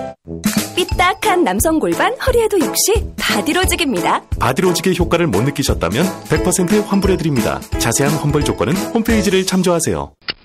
스페이드 퀴즈입니다. 돌잔치, 칠순잔치, 가게 홍보, 체육대회, 창사기념일. 정답! 기념품! 문제를 끝까지 들으셔야죠. 이럴 때 사용하는 판촉물이나 기념품, 답례품, 단체 선물 등을 취급하는 전문업체로서 국민을 위해 제대로 일하는 언론과 정당에 후원을 하는 판촉물 전문업체는 어디일까요? 정답! 네피알! 네? 어디라고요? 네피알! 네, 정답입니다. 판촉물이나 단체 선물이 필요할 때 이왕이면 우리 편 회사 네피아를 찾아주세요. 인터넷 검색창에 네피아를 치시거나 032-519-4800으로 전화주시면 친절하게 상담해드립니다. 그런데 상품은 뭔가요? 네피아를 가서 고르세요. 3만 가지가 넘는 물품이 있어요. 아빠가 달라졌다.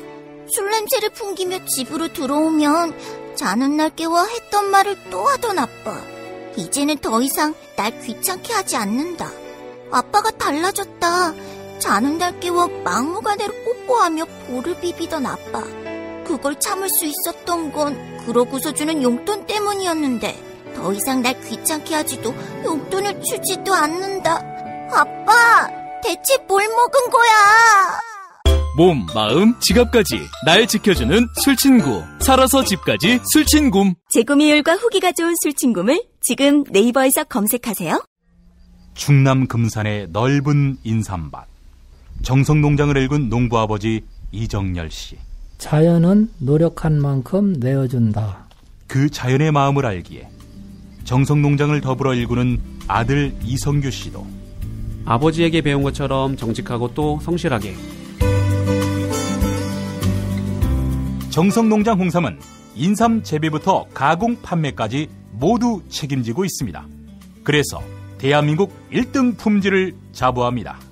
검색창에 정성농장 홍삼을 검색해주세요. 정성농장 홍삼. 전화문의는 010-9754-6972. 이놈의 뱃살. 맞는 옷이 없네. 애 돌보랴 일하랴 살 뺄 시간이 없네. 다시 날씬해지고 싶어! 다이어트 전문 쇼핑몰 비타샵에서 개발한 국내산 동결건조 생식과 통곡물에 3가지 단백질과 비타민, 미네랄을 더해 만든 다이어트 전용 그린 스무디를 추천합니다. 문의는 1522-6648, 1522-6648 혹은 검색창에서 비타샵을 검색해주세요.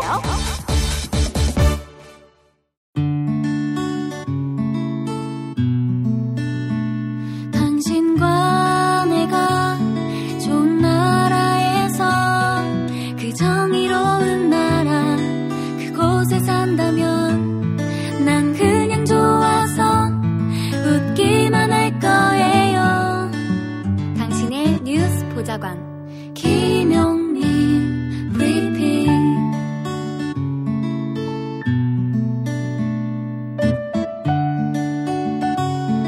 대한민국 뉴스 브리핑의 선두주자 김용민 브리핑. 계속해서 김보영 아나운서가 오늘의 날씨를 전해드립니다. 날씨를 전해드리겠습니다. 오늘부터는 날이 한층 쌀쌀해지겠습니다. 전국이 다시 맑아지겠지만 찬바람이 강하게 불겠는데요. 아침 기온 서울 16도, 대구는 18도까지 내려가겠고 찬바람이 불며 체감온도는 더 낮겠습니다. 특히 중부 내륙과 일부 산지에는 서리가 내리기도 하겠습니다. 낮 기온 서울 24도, 대전 25도, 대구 25도, 부산 26도로 예상돼 예년 수준을 보이겠습니다.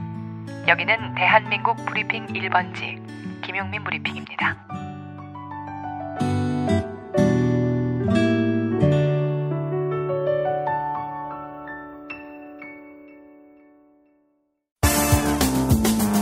오늘을 읽는 책, 문학평론가인 국민대학교 국문학과 정선태 교수와 함께합니다. 정선태 교수님과 함께하겠습니다. 교수님. 네, 안녕하세요. 네, 자 오늘 어떤 책 소개해 주시겠습니까?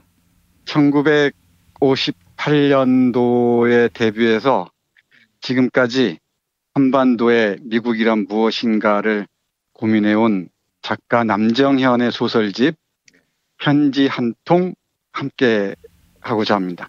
50년대에 활동하셨다면 지금 연세가 어떻게 되셨습니까? 지금 85 되셨습니다. 아이고, 그러시구나. 예. 한국 현대사와 함께 해오셨던 삶이 아니겠는가 이렇게 추정하게 되는데요. 네, 맞습니다. 오래전에 제가 1965년에 발표한 분지라는 작품을 소개해드린 적이 있어요. 예. 똥덩어리 땅이라는 뜻의. 예. 그리고 이 작품으로 필화 사건에 연루돼서 예. 고통을 치르기도 했었죠. 그리고 75년에는 민청학령 사건에 연루돼서 옥고를 치르기도 했습니다. 예. 오늘 소개해드릴 책은 편지 한 통, 미제국주의의 전상서라는 부제가 달려 있어요. 예. 여기엔 3편의 작품이 실려 있는데요.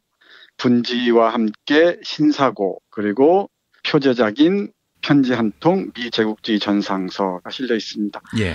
그 중에서 미제국주의 전상서를 여러분에게 조금 읽어드릴 텐데요. 이 소설의 화자, 그러니까 말하는 사람 주인공은 국가보안법입니다. 국가보안법을 의인화해서 미제국주의의 편지를 쓰는 형태입니다. 그 국가보안법이 미국에다가 편지를 보내는 것이다. 네, 그렇습니다. 여기서 국가보안법은 친일, 친미, 친독재 세력이 기대는 법적 근거라면 근거고 또는 흉기라면 흉기겠죠. 그런데 국가보안법이 잘 아시다시피 식민지 시대에는 치안유지법으로 존재했었습니다. 예. 치안유지법으로 일본 제국주의는 조선의 수많은 독립운동가들이나 사상가들 또는 문학자들을 감금하기도 했고 또 이렇게 억압하기도 했었죠. 이제 국가가 국민의 생각과 철학을 통제할 수 있는 그야말로 전가의 보도 아니겠습니까? 네, 그렇습니다. 근데 해방된 이후에도 이 소설에 아주 재미있게 기술되어 있습니다만은 일제시대 때 그 천황폐하께 충성을 다했던 국가보안법이 예. 해방 이후에 다시 친일 세력들의 부활한 친미 세력에게 빌붙어서 또 다른 전가의 보도처럼 휘두릅니다. 그 부활의 뒷배가 바로 미제국주의라는 게 소설가의 판단인 것 같습니다. 예. 그렇게 미제국주의에 충성을 다해왔는데 어느 날 갑자기 미제국주의 쪽에서 북한과 평화협정을 맺겠다고 해요. 그러면 어떤 일이 벌어지겠습니까? 국가보안법에 기댄 기득권 세력들, 친일, 친미, 친독재 세력들이 어떻게 항의를 할까요? 풍자를 통해서 적나라하게 보여주고 있습니다. 예. 몇 구절 읽어드리는 게 훨씬 더 흥미로울 것 같습니다. 예. 일단 미제국주의를 어떻게 바라보는지 국가보안법의 편지 한 구절 보겠습니다. 예. 아, 미제국주의 당신이야말로 나에게 있어선 그 누가 뭐라든 나의 구세주이시며 동시에 나의 영원한 어버이이십니다. 과장이 아닙니다. 당신은 그분들과 조금도 다름없는 분이라 이 말씀입니다. 정말입니다. 도대체 당신이 어떤 분이시던가요? 그러니까 그게 아마 1945년의 어느 날이었죠. 지구 전체를 단숨에 삼킬 수도 있다는 그 의시시한 핵무기. 당신이 만든 그 핵무기를 그것도 단 2발만을 가지고 일본 천지가 다 불바다 속에 잠기나 싶게 불지옥을 만들었던 당신. 그때 바로 눈앞에서 천리 말리나 치솟는가 싶던 그 광란의 불기둥 밑에서 속절없이 한 줌의 재로 변해가던 나를 얼른 구해준 당사자가 바로 당신이 아니셨던가요? 기적. 그렇습니다. 그것은 정말 기적이었습니다. 내 생각엔 예수님의 부활에 버금가는 그런 불가사의한 기적으로 후세에 전해지지 않을까 그런 느낌이 들 때도 있습니다. 그런 뜻에서 당신은 틀림없는 나의 창조주이십니다. 태초에 하나님께서는 한 줌의 진흙을 가지고 사람을 빚어 생명의 숨결을 불어 넣었다고 합니다만 당신의 한 줌의 진흙보다 다루기가 훨씬 더 불리한 한 줌의 재를 가지고 여발한 듯이 즉 일국의 국가보안법이란 이름의 한 거창한 생명체를 탄생시키셨습니다. 풍자가 번뜩이는데 대단히 읽기가 우스우면서도 고통스럽습니다. 예. 국가보안법의 이 뒷배에 미국이 있다는 것을 작가는 정확하게 꿰뚫어보고 있었던 거죠. 이런 식으로 쭉 이어지는데요. 국가보안법은 잘 아시다시피 1948년에 만들어져서 1980년에 방공법하고 합쳐지죠. 예. 지금까지도 존속하고 있습니다. 그러면서 앞에서 김 PD가 말씀하신 대로 사상 통제의 강력한 수단으로서 온갖 간첩 조작 사건 그리고 온갖 반체제 사건들을 만들어내면서 많은 사람들을 억압하고 감금하고 학대했었죠. 이 국가보안법의 목소리를 듣다 보면은 우리 현대사의 한 장면들이 눈에 선하게 그려집니다. 이 국가보안법 이런 신비한 생명체를 탄생시킨 미국의 역사, 얼마 전에 말씀드렸던 아메리카 원주민들의 학살부터 시작해서 미국의 세계에서 벌이고 있는 전쟁까지 쭉 얘기를 합니다. 그러면서 이 미제국주의께서 주님이나 다름없는 미제국주의께서 북한과 평화협정을 한다고 해요. 그러니까 이 국가보안법이 믿을 수가 있겠습니까? 국가보안법이 하는 말을 잠깐 들어보면 이래요. 예. 난데없이 그것들과 평화협정이라니요. 그것들이란 북한 빨갱이들 얘기합니다. 그러면서 뭔가 억울하고 분한 것이 모두 화가 되어 내 가슴 속에서 부글부글 솟구치는 느낌이니까요. 그래 그런가 당신에겐 아주 불경스러운 얘기이긴 합니다만 그러나 지금 내 속마음 같아선 당장 당신의 멱살이라도 꽉 잡고 한번 다부지게 따져보고 싶은 심정이거든요. 뭐 평화협정을 하겠다고? 아니 우리들의 철천지 원수인 북쪽이 그 빨갱이 패들과 평화협정을 하겠다고? 누구 맘대로? 아니 당신 미쳤어? 이런 식으로 말입니다. 사실 말이지 빨갱이 그것들과 당신이 평화협정을 한다면 도대체 어쩌자는 건가요? 결국엔 그것들과 친하게 지내자는 얘기가 아닙니까? 그러면 어떻게 되는 거죠? 그저 호시탐탐 남친만을 노리는 그래 평화를 위협하는 가장 결정적인 장애물인 빨갱이 그것들과 평화협정을 맺는다면 당신의 처지는 어찌 되겠느냐 이 말씀입니다. 네, 이렇게 이어집니다. 그러니까 이 국가보안법으로 대표되는 세력들은 평화협정을 바라지 않죠. 당연하게도 자신들의 이해관계에 결정적인 타격이 될 테니까요. 그런데 이 미국 쪽에서는 우리 작가의 판단에 따르면 미제국주의는 너 죽고 나 죽는 전쟁을 하지 못하겠다는 거죠. 예. 2011년에 쓰여진 작품인데 핵무기가 완성됐다고 상정하고 쓴 소설입니다. 북한이 핵무기를 만들었는데 미국이 동시에 죽을 수 있잖아요. 전쟁을 벌였다가는. 예. 그러니까 어떻게든지 평화협상으로 나가야 된다라고 얘기하는 겁니다. 그러니까 우리 국가보안법은 못 견디게 힘들어합니다. 어떻게 저들과 평화롭게 살아갈 수가 있느냐는 거죠. 이걸 통해서 이 적대적 공생체계에 기생해온 우리 친일, 친미, 친독재 세력들, 지금 부패 세력들의 근거지가 어디인지 정확히 알 수 있습니다. 그 평화협정을 맺겠다는 데에서 항의하면서 하는 우리 국가보안법의 말씀 한번 들어보겠습니다. 예. 네, 지금 그 말씀 정말이십니까? 이제 겨우 실토를 하시는군요. 진작 그렇게 하셨어야죠. 정말 고맙습니다. 솔직하게 말해서 지금 전 세계에서 아주 터놓고 노골적으로 당신한테 반기를 들고 대드는 것들은 북쪽에 그것들이 유일하지 않습니까? 그것들에게 핵무기가 있으면 얼마나 있고 미사일이 있으면 얼마나 있겠습니까? 당신과 비교하면 다 세 발의 피가 아닌가요? 전 세계에 경종을 울리기 위해서라도 그것들 당장 해치워야 합니다. 그것들 그냥 두면 틀림없이 당신한테 대재앙이 닥칩니다.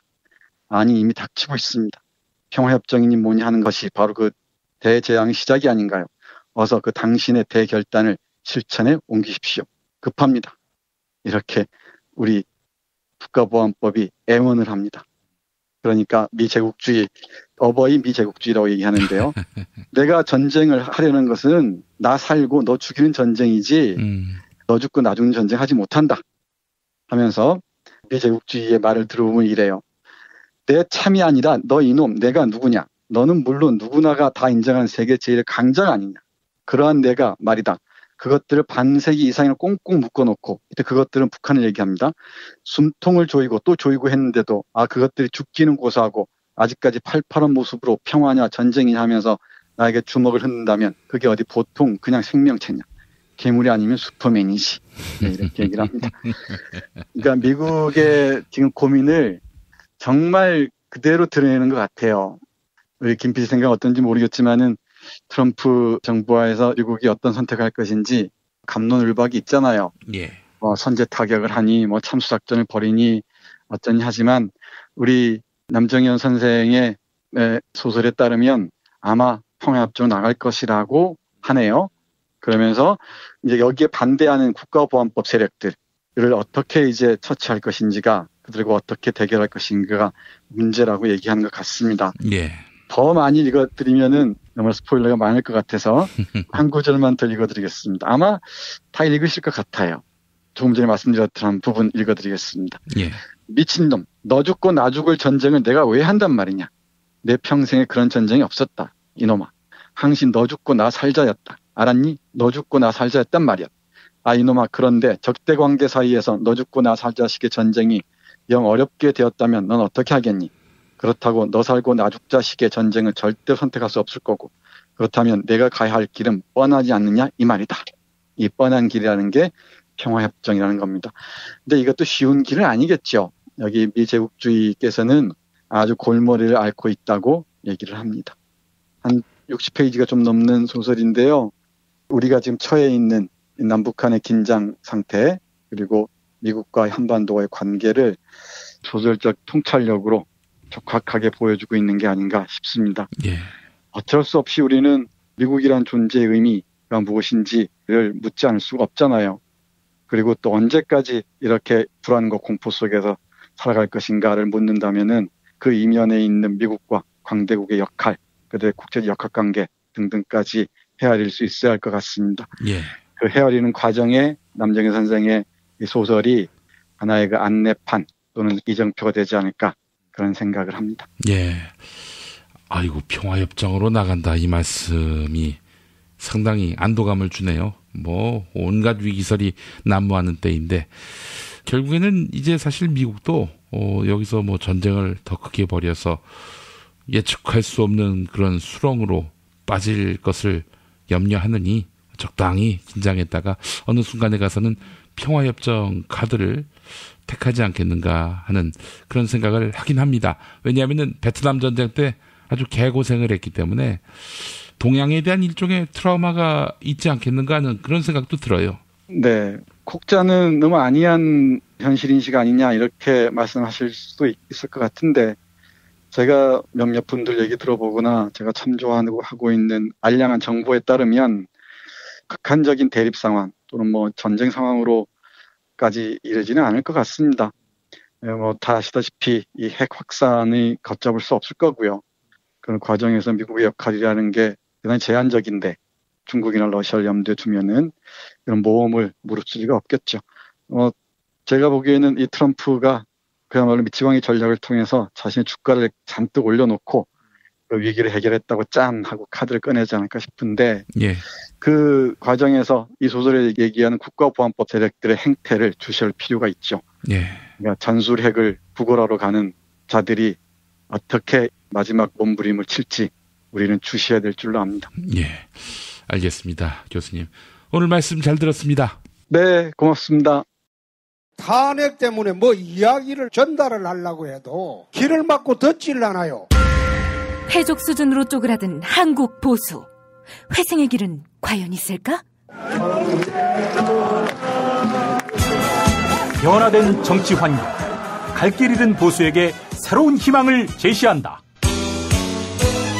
애국 보수의 화려한 부활과 집권을 위한 본격 가이드, 김용민의 신간, 보수를 지켜라. 진중권도 투표하는 보수 정당. 광주에서도 일당이 될 수 있는 보수 정당. 젊은이들의 입당이 줄을 잇는 보수 정당. 언제까지 민주당 정의당을 부러워만 할 것인가? 부러우면 진다니까? 자유한국당 당원 김용민이 쓴 보수를 지켜라. 이김에서 나왔습니다. 이준호동 희망센터 이사 권영국 변호사입니다. 이준호동 희망센터는 동남아시아 저개발 국가의 이주노동자들과 함께하고 있습니다. 시골 오지 마을에 학교를 만들고 마을 주민들이 공동체를 이루어 운영하도록 돕습니다. 포털 검색창이나 페이스북에서 이주노동 희망센터를 검색하시어 후원회원이 되어주세요. 노동 존중 생산과 소비를 통한 사회연대를 추구하는 문자당이 함께합니다.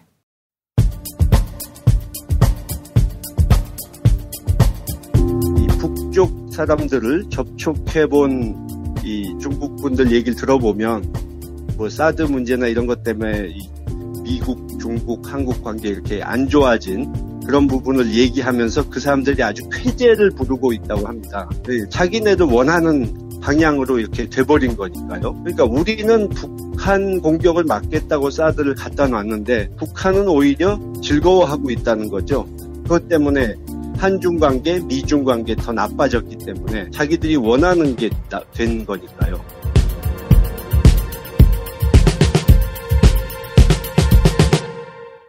남마처럼 얽힌 한반도 정세, 이 상황을 어떻게 읽어야 할까?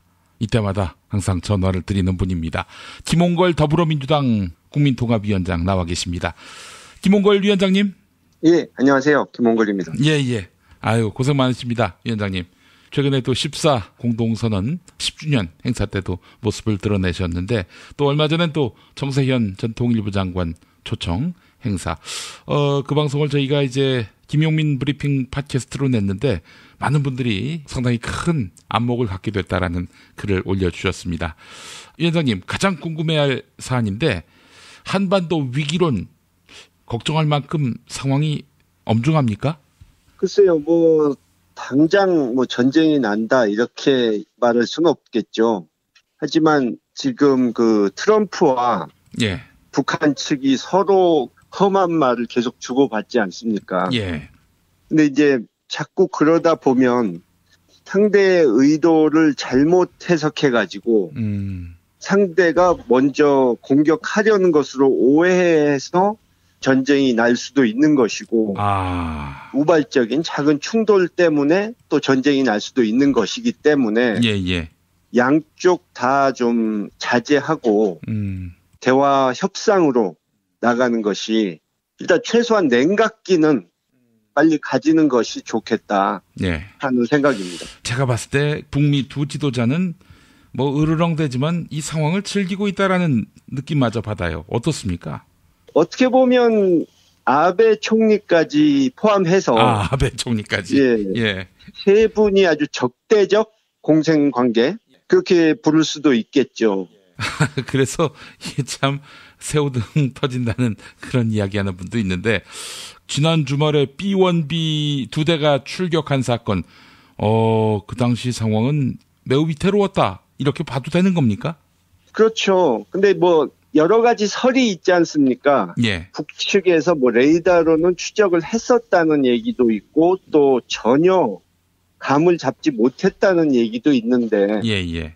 오히려 북이 정밀하게 추적을 하는 능력이 없는 것이 오히려 문제가 될 수도 있습니다. 예. 정확하게 상황을 파악하고 있으면 오판을 안 하는데 네. 그 능력이 모자라서 오판을 해서 이렇게 사격을 한다든가 이런 식으로 전쟁이 발발하는 경우도 있으니까요. 예. 그러니까 전쟁이란 게 꼭 치밀하게 계획해서 의도해서만 나는 것은 아니지 않습니까? 그렇죠. 긴장 상태가 계속 지속되다 보면 아주 사소한 것으로도 폭발할 수 있는 것이기 때문에 예. 일단 긴장 완화를 하는 것이 시급하다는 얘기를 하는 겁니다. 예. 우리 김홍걸 위원장님 보시기에는 긴장 완화 방안 뭐가 있다고 생각하십니까? 글쎄요. 사실 쉽지 않죠. 왜냐하면 우리 지금 한국 측에서 할 수 있는 역할이 한계가 현재 있기 때문에 북한 쪽이야 원래 그러니까 사실 뭐 항상 벼랑 끝 전술을 써왔으니까 쉽게 어떻게 말릴 수도 없는 상황이지만 이번에는 또 트럼프 대통령이 미국 대통령으로서는 정말 우리가 상상도 못했던 예. 북한 지도자와 같은 수준으로 자발적으로 이렇게 내려가가지고 국제 평화를 위한 장인 유엔에서 네. 북한을 뭐 지도에서 쓸어버리겠다는 식으로 말을 하기도 하고 뭐 미국 국내는 물론이고 국제적으로도 좀 미국 대통령의 체신이라든가 신뢰도가 아주 추락하는 이런 상황이 돼버렸는데요. 말릴 사람은 우리밖에 없으니까 예. 좀 적극적으로 나서서 단호하게 긴장을 고조시키는 것은 절대 안 된다. 우리가 주도적으로 좀 나설 테니까 지켜봐달라 하는 것을 처음에는 뭐 효과가 없더라도 계속 끈질기게 설득을 해야 된다고 생각합니다. 예. 사실 진짜 한국의 지도자가 제정신이라서 다행이지 지금 만약에 박근혜 씨가 대통령이었다면 어땠을까요? 아, 이건 정말. 뭐, 상상만 해도 끔찍한 일이죠. 예. 네. 이건 정말 한반도의 미래를 예측하는 것 자체가 상당히 불가능한 그런 국면이 됐겠죠. 자, 김홍걸 위원장님, 북핵 문제와 관련해서는 사실 그래도 우리 한국의 문재인 대통령이 상황을 이성적으로 풀어내려고 노력하는데, 근데 현재 우리의 발언권이 너무 약화된 상태여서 다른 어떤 나라도 거들떠도 보지 않습니다. 이거 어떻게 이 문제를 또 해결해야 될까요? 발언권이 뭐 갑자기 강해질 수 없는 것이겠지만 예. 지금의 야당 그러니까 자유한국당이라든가 바른정당 이쪽 사람들이 과거에 자기들이 여당일 때는 안보에는 여야가 없다. 초당적으로 협력해야 된다. 이런 말을 하더니 야당이 되니까 사사건건 국내 정치 못지않게 안보 문제에 있어서도 발목을 잡고 있지 않습니까? 그렇습니다. 게다가 또 보수 언론은 사사건건 또 시비하고 비아냥거리고 조롱하는 투로 심각한 국가적 위기 상황인데 그것을 마치 즐기는 것처럼 대통령의 지지도가 떨어지면은 아주 잘 됐다는 식으로 반응을 하고 예. 이런 것은 굉장히 무책임한 태도죠. 예. 그러니까 대통령께서 그런 부분만 덜 신경 쓸 수 있어도 훨씬 외교를 하는 데 있어서 예. 부담을 덜고 힘을 받을 수 있을 것이다. 저는 그렇게 생각합니다. 저기 내부에 있어요. 정말. 북핵 문제와 관련해서 김정은 위원장 벼랑 끝 전술을 펴고 있고 여기에 맞대응해서 트럼프 미국 대통령도 벼랑 끝 전술을 쓰고 있는데 이런 상황에서 그나마 전쟁을 방지할 수 있는 것은 중국이란 나라의 존재 아니겠습니까? 예. 제가 최근에 중국에 가서 그쪽에 있는 전문가들 또 일부 뭐 당국자들하고 이렇게 대화를 좀 하고 왔습니다. 예. 근데 지금 북핵 그리고 사드 문제 때문에 예. 어떻게 보면 상황이 북한 측에서 바라는 쪽으로 가버린 그런 것이 있습니다. 그러니까 결국 북핵과 사드 문제 이런 걸로 갈등이 빚어지다 보니까 한국과 중국 사이 또 미국과 중국 사이가 굉장히 안 좋아지지 않았습니까? 예. 그것이 바로 북한이 바라던 바죠. 그러니까 주변 국가들, 뭐 중국, 러시아 뭐 다 포함해서 주변 국가들이 협조가 잘 돼서 북한을 압박하고 북한에게 압력을 가하는 이런 상황이 됐다면 북한으로서는 굉장히 곤란스러울 텐데. 그렇죠. 그런 면에서는 완전히 북한이 원하던 바대로 돼버린 상황이죠. 그래서 지금 사실 사드 관련해서 상황이 좀 악화되지 않았습니까? 최근에. 예. 이 새 정부가 들어온 것에 대해서 중국 측에서 굉장히 기대를 하고 있었는데 자기네들 기대했던 거와는 반대쪽으로 상황이 전개되니까 굉장히 실망을 한 것 같아요. 또 지금 중국의 당 대회가 다음 달에 열리는데 중국 국내 정치적인 문제도 있고 해서 이제 시진핑 주석이 이런 이슈 때문에 강력한 지도자의 그 이미지가 손상될 수가 있으니까 굉장히 민감하게 반응을 하는 거죠. 그래서 한국 쪽에 대해서는 뭐 공산당 조직에서는 한국 쪽은 당대회가 끝날 때까지는 만나지도 말라. 또 사드 문제 같이 민감한 문제는 아예 논의조차 하지 말라. 이런 식으로 어떻게 보면 북한 못지않게 한국에 대해서 외면하고 제재하는 그런 분위기가 돼버린 거죠. 그렇다면은 지금 대중 외교가 완전히 꼬였다는 이야기인데 사실 전에 우리 김홍걸 위원장님 말씀하기로는 북핵 문제와 관련해서 중국이 북한을 어떻게 컨트롤할 수단이 없다. 그렇기 때문에 중국을 상대로 뭐 세컨더리 보이콧이니 하는 방식으로 압박해봐야 소용이 없다. 이런 말씀을 하셨는데 지금 또 말씀대로 북한은 제멋대로 지금 행보를 보이고 있는 상황이고 중국으로서는 지금 한반도 문제와 관련해서 주도권을 완전히 상실한 거라고 봐야 됩니까? 결국 미국과 북한이 직접적으로 갈등하고 대립하고 이런 상황이 돼버리니까 중간에서 좀 중재를 할 수 있었던 한국이나 중국의 역할이 별로 안 남게 돼버린 거죠. 그래서 지난번에 제가 언급을 했었지만 지금 중국에서는 제재라는 것도 사실상 북한의 혼란이나 북한의 붕괴를 바라지 않기 때문에 그렇게 되면은 뭐 더 안 좋은 상황이 올 수도 있고 자기네 국익이 침해되는 심각한 문제가 발생할 수도 있다고 그 사람들은 보기 때문에 제재도 사실상은 효과가 중국 측을 통한 제재는 효과가 별로 없는 상황입니다. 예를 들어 원유를 이번에 유엔 제재로 30% 줄인다고 했는데 실제로 뭐 30%가 줄었는지 1%가 줄었는지는 아무도 모르는 것이고요.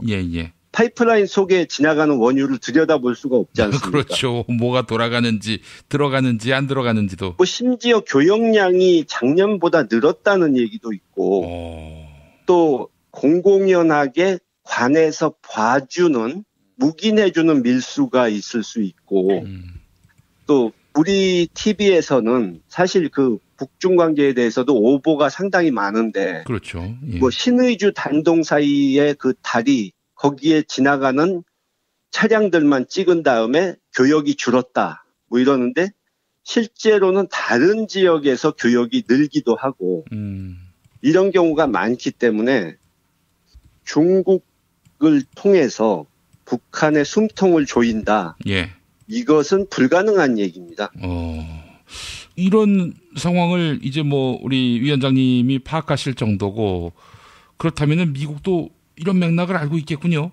글쎄요. 실무자들, 전문가들은 저는 알고 있다고 보는데 뭐 대통령을 비롯한 고위급 지도자들이 제대로 그걸 깨닫고 있는지는 모르겠습니다. 근데 조금만 더 설명을 하자면 중국이 과거에 북한을 제재로서 억누르려는 시도를 안 한 것이 아닙니다.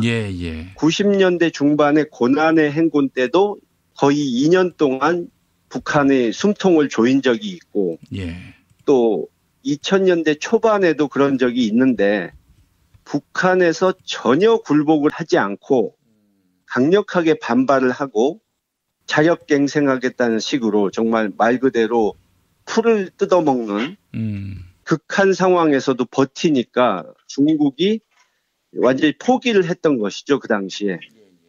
그래서 다시는 그런 식의 제재로는 안 통한다고 생각하고 태도가 바뀐 거죠. 예. 그래서 지난번에 러시아의 푸틴 대통령도 한러 정상회담 전에 그런 얘기를 하지 않았습니까? 그 사람들은 순순히 항복하고 핵을 내놓느니 차라리 풀을 뜯어먹더라도 끝까지 버틸 것이다. 그것이 어떻게 보면 그쪽 분위기를 정확히 알고 한 얘기라고 할 수 있죠. 북핵 실험도 그러면 중국의 뭐 재간은 아니더라도 최소한 뭐 동의 없이 밀어붙였다라고 봐야 되겠군요. 물론 중국이 과거에 핵실험을 하려고 할 때 좀 말리거나 당근을 제공하거나 해서 막은 적은 있는데 예. 큰 흐름으로 보자면 김정은 정권에서는 핵과 미사일 능력이 완성이 돼야 그제서야 이제 미국이 진지한 자세로 협상 테이블에 나와서 자기들이 원하는 것, 그러니까 뭐 체제 안전 보장이라든가 평화 협정이라든가 이런 부분을 내놓을 것이다. 그러니까 유리한 위치에서 승리를 선포한 후에 협상하겠다. 이런 태도이기 때문에 중국에서 막는 것은 한계가 있죠. 그렇다면 이런 예상도 가능하지 않겠습니까? 중국도 사실은 지금 북한을 곱게 보지 않고 있는 건데 차라리 미국하고 중국이 손잡고 통제 불가능한 북한을 혼내줄 그런 방안으로 한반도에서의 미군의 공격을 눈감아준다든지 하는 그런 상황. 그러니까 아까 말씀드렸지만 북한을 공격하면 북측이 이제 남쪽이나 또 일본으로도 보복 공격을 할 수가 있고 예. 중국에서는 일본으로 보복을 할 가능성도 상당히 있다고 봅니다. 그렇게 되면 전쟁이 나면 정말 동북아가 어떤 상황으로 어떤 위기에 빠질지 알 수가 없는 것이고 또 전쟁이 나지 않고 그냥 김정은 정권만 무너진다 하더라도 예. 북한에서 김정은 정권을 이을 새로운 정권이 오히려 더 골치 아픈 사람들이 나올 수도 있지 않습니까? 예. 그리고 또 중국이 북한의 붕괴에 협조를 한다고 하면 예. 바로 옆에 있는 나라인데 북한이 가지고 있는 핵을 중국을 상대로 쓰지 말란 법이 또 없지 않습니까? 그래서 여러 가지로 골치 아픈 존재이기 때문에 네. 쉽게 그런 합의를 미국과 하기가 어렵고요. 그러나 미국이 제안을 할 가능성은 있죠. 근데 중국은 10중 8구 그걸 거부할 겁니다. 그런데 제가 중국 쪽에서 파악한 바에 의하면 그것은 거부하겠지만 예. 중국을 무시하고 그냥 미국이 북한을 선제 공격을 했다. 그렇게 돼서 현 김정은 정권이 붕괴됐다. 이런 상황이 온다면 중국의 안보를 지킨다는 명분으로 중국군이 개입할 가능성도 충분히 있습니다. 한반도에? 예. 그러니까 우리는 국제법상 북한은 우리 영토가 안 되지 않습니까? 예. 북한도 엄연히 유엔에 가입한 주권 국가가 돼 있으니까요. 예. 근데 중국은 자기네 이 국가의 재산이라든가 국민의 안전을 보호하겠다 뭐 하면서 북한에 개입할 가능성이 있는 거죠. 그런 상황이 되면은 뭐 우리 정부가 또 쓸 수 있는 수가 없다 이 말씀이기도 한데. 그렇죠. 속수무책으로 당할 수도 있는 거죠. 아이고 어떻게 해야 됩니까? 이게 이야기를 들으면 들을수록 더 머리가 꼬입니다. 그렇기 때문에 결국 전쟁 위험성을 높이는 행동은 모두가 자제를 해야 된다는 것이죠. 예. 어떤 결과가 나올지 누구도 예측할 수 없기 때문에 너무도 위험한 거죠. 예.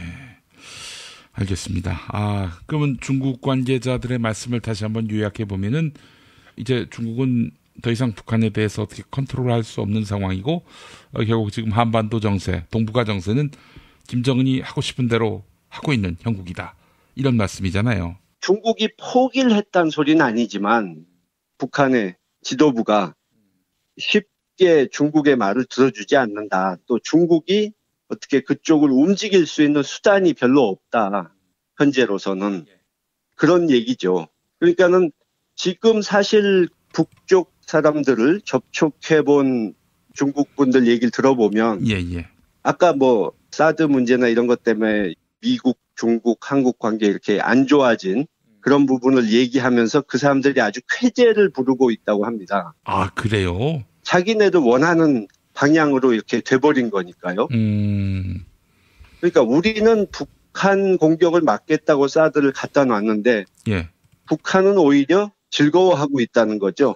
그것 때문에 한중 관계, 미중 관계 더 나빠졌기 때문에 자기들이 원하는 게 된 거니까요. 사실은 진짜 미국하고 한국하고 중국, 뭐 여기에 일본도 끼워서 한미일 중이 서로 신뢰관계를 구축하면서 경제적으로도 함께 번영하고 이런 구도가 형성된다면 결국에는 이제 북한이 이렇게 국제사회의 평화를 깨는 악당의 노릇을 할 경우에는 한미일 중이 함께 연대해서 북한에게 압박을 가하는 이런 그림이 형성돼야 하는데 거꾸로 이제 한국과 중국이 사드 문제 때문에 틀어지고 미국하고 중국은 냉랭하고 그러니 뭐 북한만 살판났다 이 말씀 아닙니까?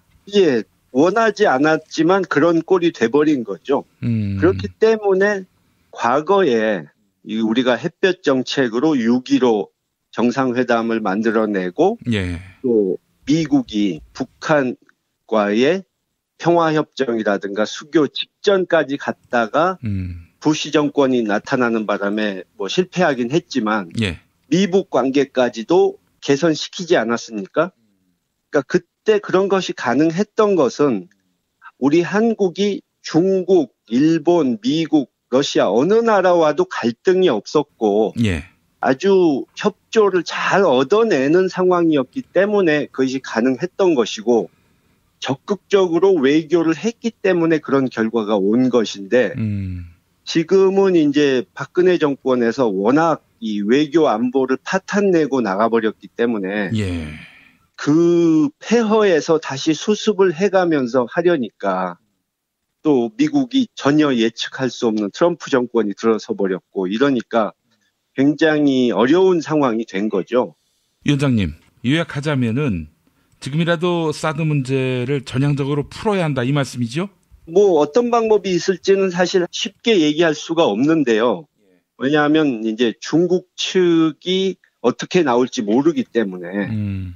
근데 지금까지의 노력은 좀 미흡했던 것은 사실입니다. 제가 한국 측 관계자가 중국 전문가들 앞에서 이렇게 설명을 하고 설득을 하는 모습을 제가 본 적이 있는데 객관적으로 봐서 그 정도 가지고는 중국 사람들이 설득되지 않을 것 같다는 느낌이 들었고요.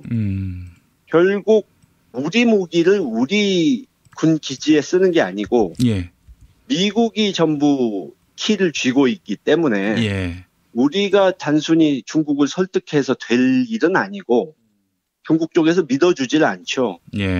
한, 미, 중 3국이 다 함께 모여서 좀 논의하는 게 필요할 것 같고요. 과거에 이제 냉전 시대에 미국과 소련, 지금의 러시아죠. 양국이 전략 무기에 대해서 서로 뭐 감축을 요구한다든가 또 교차해서 상대편 것을 사찰하고 그런 부분에 있어서 군사적 교류를 했던 것을 아마 미중 간에도 이번 것을 계기로 이번 사태를 계기로 좀 시작해야 되지 않을까 그런 생각이 들었습니다. 그러니까 하나의 방안으로 삼을 수 있는 것이 미군 기지에 있는 사드를 우리 군이 컨트롤할 수 있는 그런 상황으로 바꾸는 것도 하나의 방법이 될 수 있다 이 말씀이죠. 예, 그리고 또 이제 중국 쪽이 와서 뭐 보여줄 수 있고 해서 좀 안심할 수 있게 해줘야 하는데 과연 미국 쪽에서 어느 정도 협조를 해줄지 그것은 좀 의문입니다. 지금 시점에서는.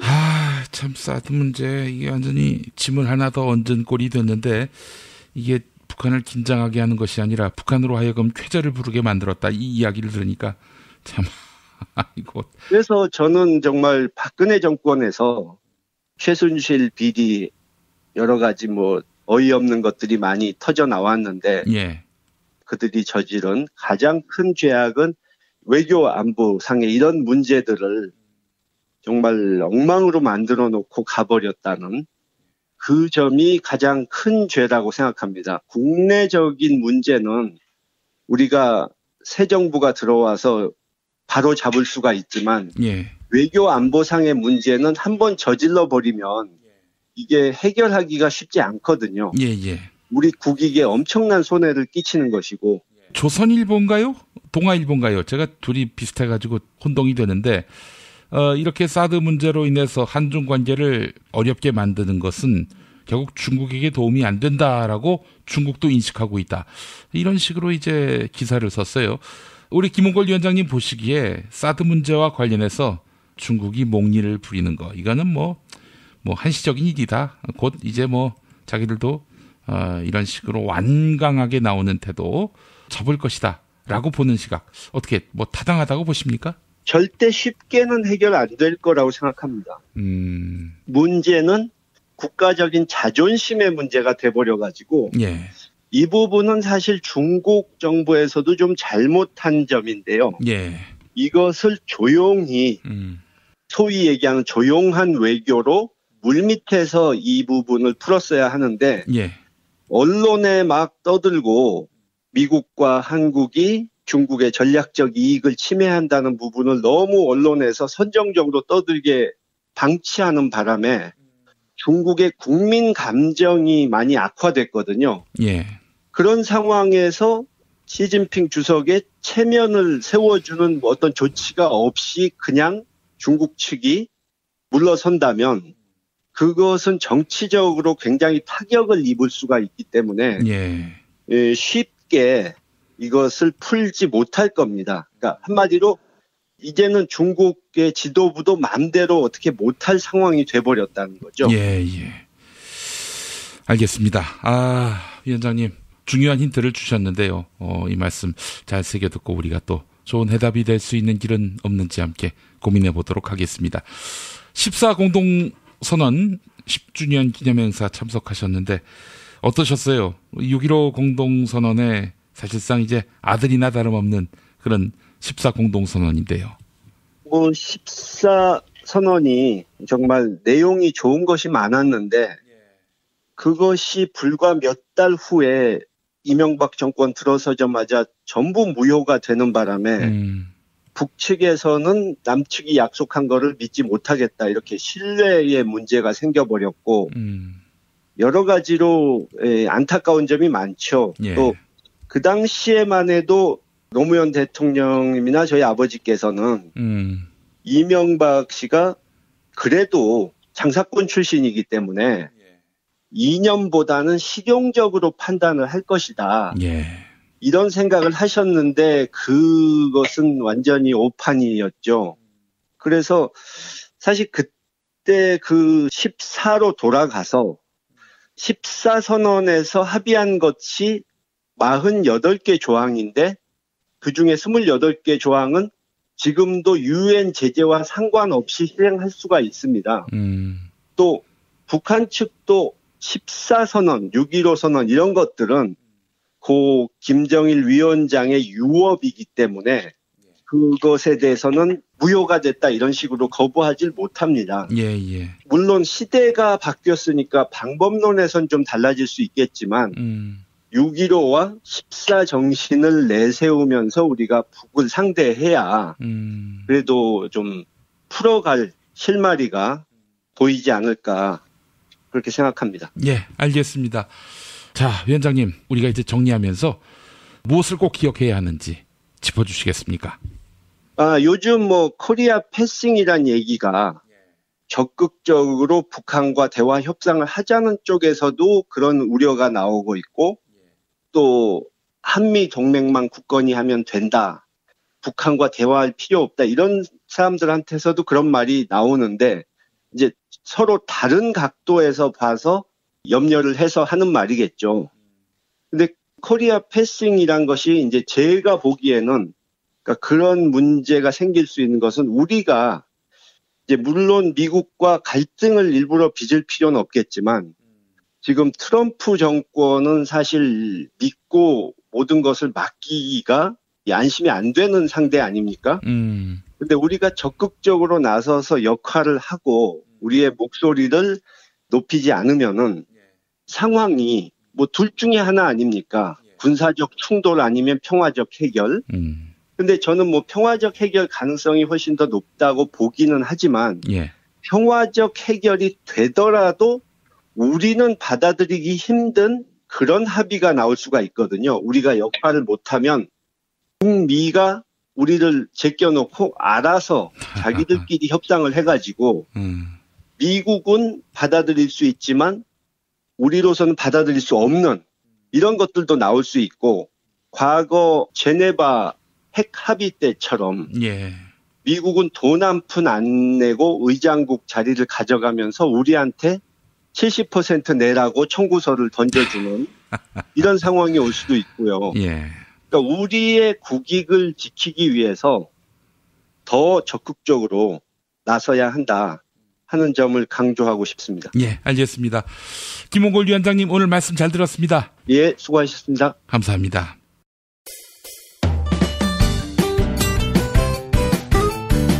뉴스 포렌다리 순서입니다. 팔로워 86만이 넘는 김용민 트위터에서는 매일 설문조사가 진행되고 있습니다. 더불어민주당 소속 이재명 성남시장이 자신의 SNS에 자유한국당 시의원 7명과 바른정당 시의원 1명의 이름을 공개했습니다. 이 명단과 함께 이재명 시장은 무상교복 4번째 부결한 성남시 의원들입니다. 이런 설명을 함께 올렸는데요. 이재명 시장이 추진하던 고등학생 교복 무상 지원 사업이 성남시 의회에서 부결 처리됐고 이에 반대표를 던진 시의원의 명단을 공개한 것입니다. 그러자 자유한국당은 시의원들의 자유로운 의사 표현과 의결권을 침해한 것이다. 이렇게 반발하고 있습니다. 하지만 이재명 시장은 교복과 관련된 3차례의 표결 가운데 상임위와 예결위 표결은 공개된 것이었고 본회의 표결만 꼼수로 비밀 투표했다. 이렇게 맞받았습니다. 상임위와 예결위 표결 결과 이걸 공개한 건데 한 번 더 시민들에게 일러준 건데 뭐가 문제냐라는 입장입니다. 더불어민주당도 이미 공개된 내용을 공개하는 것이 뭐가 잘못인가? 숨기는 것이 잘못 아닌가? 이렇게 되물었습니다. 자, 이재명 시장이 교복 무상지원 사업에 반대한 시의원들 명단을 공개한 행동, 시민들은 어떻게 평가하고 있을까요? 오늘 아침 6시까지 3,524분이 의견을 개진해 주셨는데요. 93% 대부분의 시민들은 이재명 시장의 적절한 대응이었다. 이렇게 답해 주셨습니다. 이재명 시장 대응이 지나쳤다. 이런 의견은 7%에 머물렀습니다. 설문조사에 참여해 주신 여러분 감사합니다.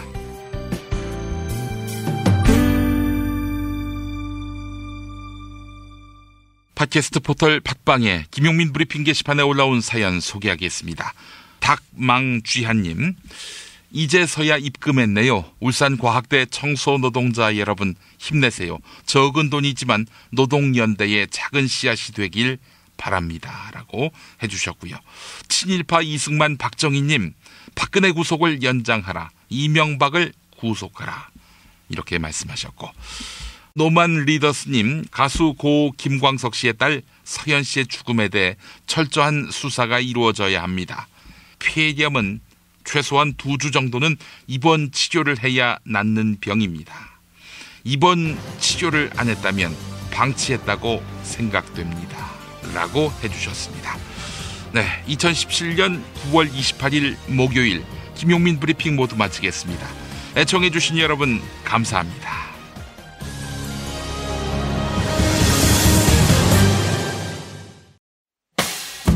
김용민 브리핑과 함께한 시간 어떠셨어요? 다음 시간에도 보다 바르고 알차며 즐거운 정보로 여러분을 찾아가겠습니다. 팟캐스트 포털 팟빵에서 다운로드하기, 구독하기, 별점 주기, 댓글 달기로 응원해주세요. 잊지 마세요. 다운로드하기, 구독하기, 별점 주기, 댓글 달기.